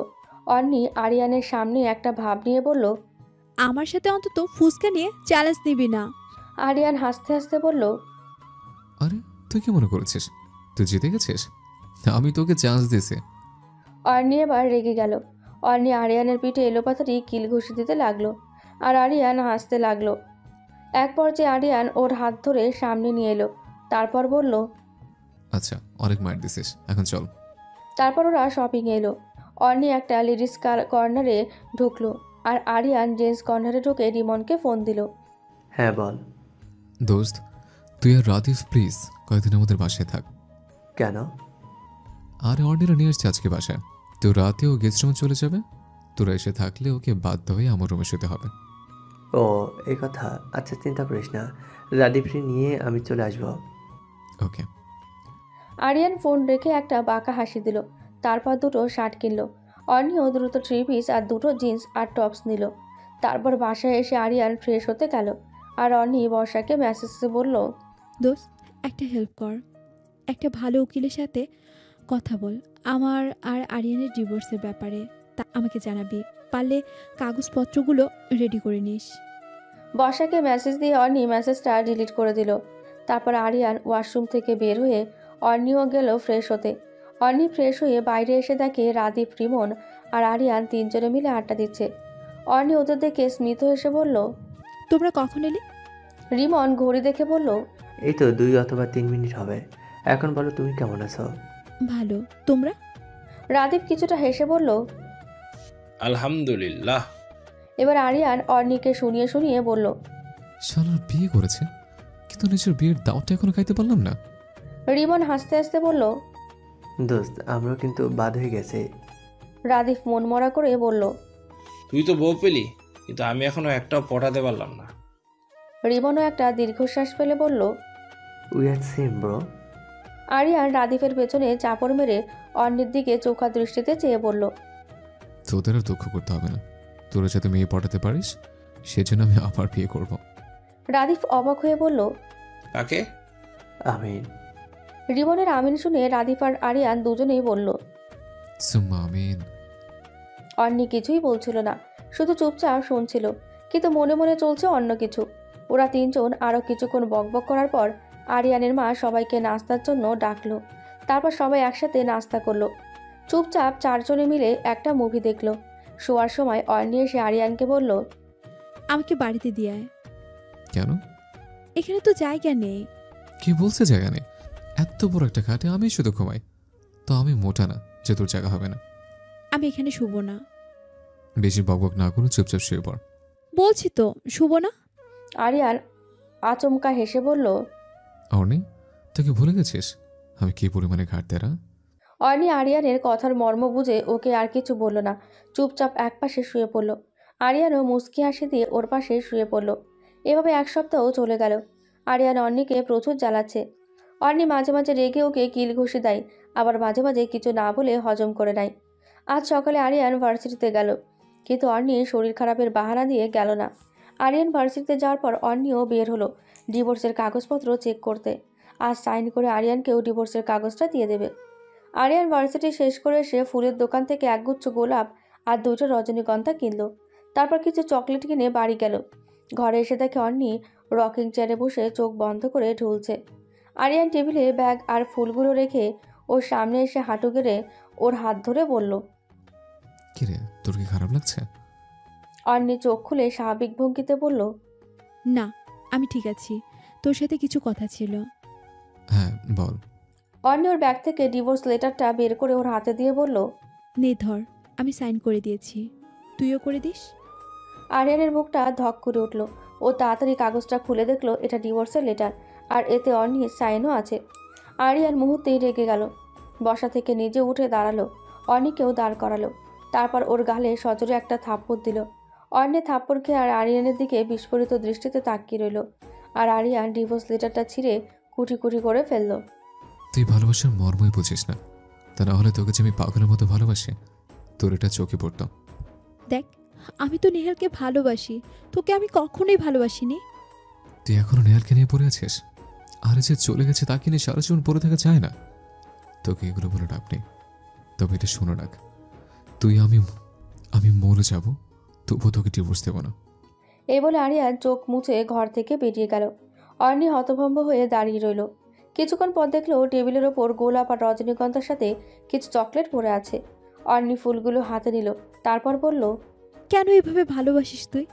আমি তো তোকে ভালোবাসি না, তুই এইভাবে আমার সাথে ভালো থাকবি না। অর্ণি কাউকে কিছু না বলে নিজের বাড়ি এসে রুমে এসে দরজা বন্ধ করে দিয়ে ঘুমিয়ে পড়ল। একটু পর কে যেন এসে দরজা ধাক্কা দিতেই অর্ণি ঢুলুঢুলু চোখে দরজা খুলতে রাদীপ চোখ মুছতে মুছতে বলল, এখন তো তুমি খুশি না? অর্ণি অবাক হয়ে বলল, কি হয়েছে বলবে তো? কি আর হবে, যাকে দেখতে পারো না সে চলে গেছে বহু দূরে। রাদীপের কথা শুনে অর্ণির ঘুম পুরোপুরি উবে গেল। অর্ণি রাদীপকে জোরে জোরে ঝাঁকিয়ে বলল, কি বলছো তুমি? আরিয়ানা নেই, অ্যাক্সিডেন্ট করেছে। যাও, নিচের লাশটা রাখা আছে, ভালো না বাসলেও শেষবার মতো একটু দেখে আসো। অর্ণি ভীষণ জোরে একটা চিৎকার দিয়ে সিঁড়ি দিয়ে দৌড়াতেই তাড়াহুড়োই নামতে গিয়ে নিজেও সিঁড়ি থেকে পড়ে গেল। এই পর্যন্ত দেখেই অর্ণি ধরপড়িয়ে উঠে বসলো। এটা কি দেখলো? সারা শরীর কাঁপছে অর্ণির। বেড সাইড থেকে ফোনটা নিয়ে আরিয়ানকে কল দিল, কিন্তু আরিয়ান ধরল না। অনেকবার কল দেওয়ার পরও কল না ধরায় অর্ণি রাদীপকে কল দিল। হ্যালো রাদীপ। হ্যাঁ বলো। আরিয়ান কি তোমাদের সাথে? না তো, কেন? ও বাসা থেকে বের হয়ে গেছে, এখন ফোন ধরছে না। আচ্ছা, আমি দেখছি। ফোন রেখে অর্ণি তাড়াতাড়ি ফ্রেশ হয়ে আরিয়ানদের বাসায় যেতেই ওর মা পথ আটকে দাঁড়িয়ে বলল, আবার কেন আসলে? আসলে আন্টি, তোমার জন্য আমার ছেলেটা কেমন যেন হয়ে যাচ্ছে দিন দিন। আমি এভাবে ওকে দেখতে পারছি না।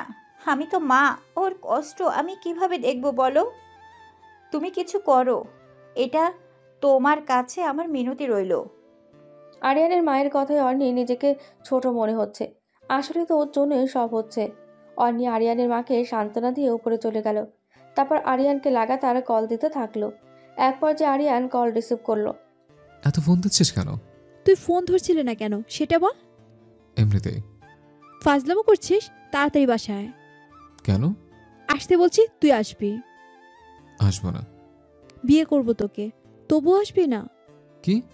হ্যাঁ, বিয়ে করব, তাড়াতাড়ি আয়, আর না হলে অন্য ছেলেকে বিয়ে করে ফেলবো। এই না, আমি আসছি, তুই একটু ওয়েট কর। সেদিন আরিয়ান আর অর্ণির আরও একবার বিয়ে হলো 1 বছর পর। অর্ণি কিল ধরে দাঁড়িয়ে আছে। বাইরে মুষলধারায় বৃষ্টি পড়ছে। রাত বাড়ছে এই নিস্তব্ধতা, কমছে কোলাহল। বাতাসে মিষ্টি একটা ঘ্রাণ ছড়িয়ে আছে। অর্ণির অবাধ্য চুল নাচছে আপুর মনে। পাশে দাঁড়িয়ে থাকা ভালোবাসার মানুষটি তার অবাধ্য নৃত্যরত চুলগুলোকে আপন দায়িত্বে গুছিয়ে দিয়ে তাকে বুকে টেনে নিল। 1 বছর আগেও অর্ণি এই মানুষটাকে ভালোবাসত না, শুধু কিছু মানুষের মুখের দিকে তাকিয়ে মানুষের সাথে থেকেছিল। কিন্তু আজ এই মানুষটাকে সে চরমভাবে ভালোবাসে। তাই তো একটু দেরিতে বাড়ি ফেরায় সে অর্ণির মুখ গোজ করে দাঁড়িয়েছিল। কিন্তু মানুষটার ভালোবাসার কাছে তার অভিমানগুলো পরাজিত হয়ে হাওয়ায় মিলিয়ে গেল। সে মানুষটা আরিয়ানই। মাথায় হাত বোলাতে বোলাতে বাতাসের সাথে তাল মিলিয়ে আরিয়ান মৃদু কণ্ঠে বলল, এখন অভিমান আছে? অর্ণি প্রত্যুত্তরে মুচকি হাসি দিয়ে জানান দিল যে অভিমানগুলো আর নেই। আরিয়ানের ঠোঁটেও বিস্তৃত একটা হাসির রেখা খেলে গেল।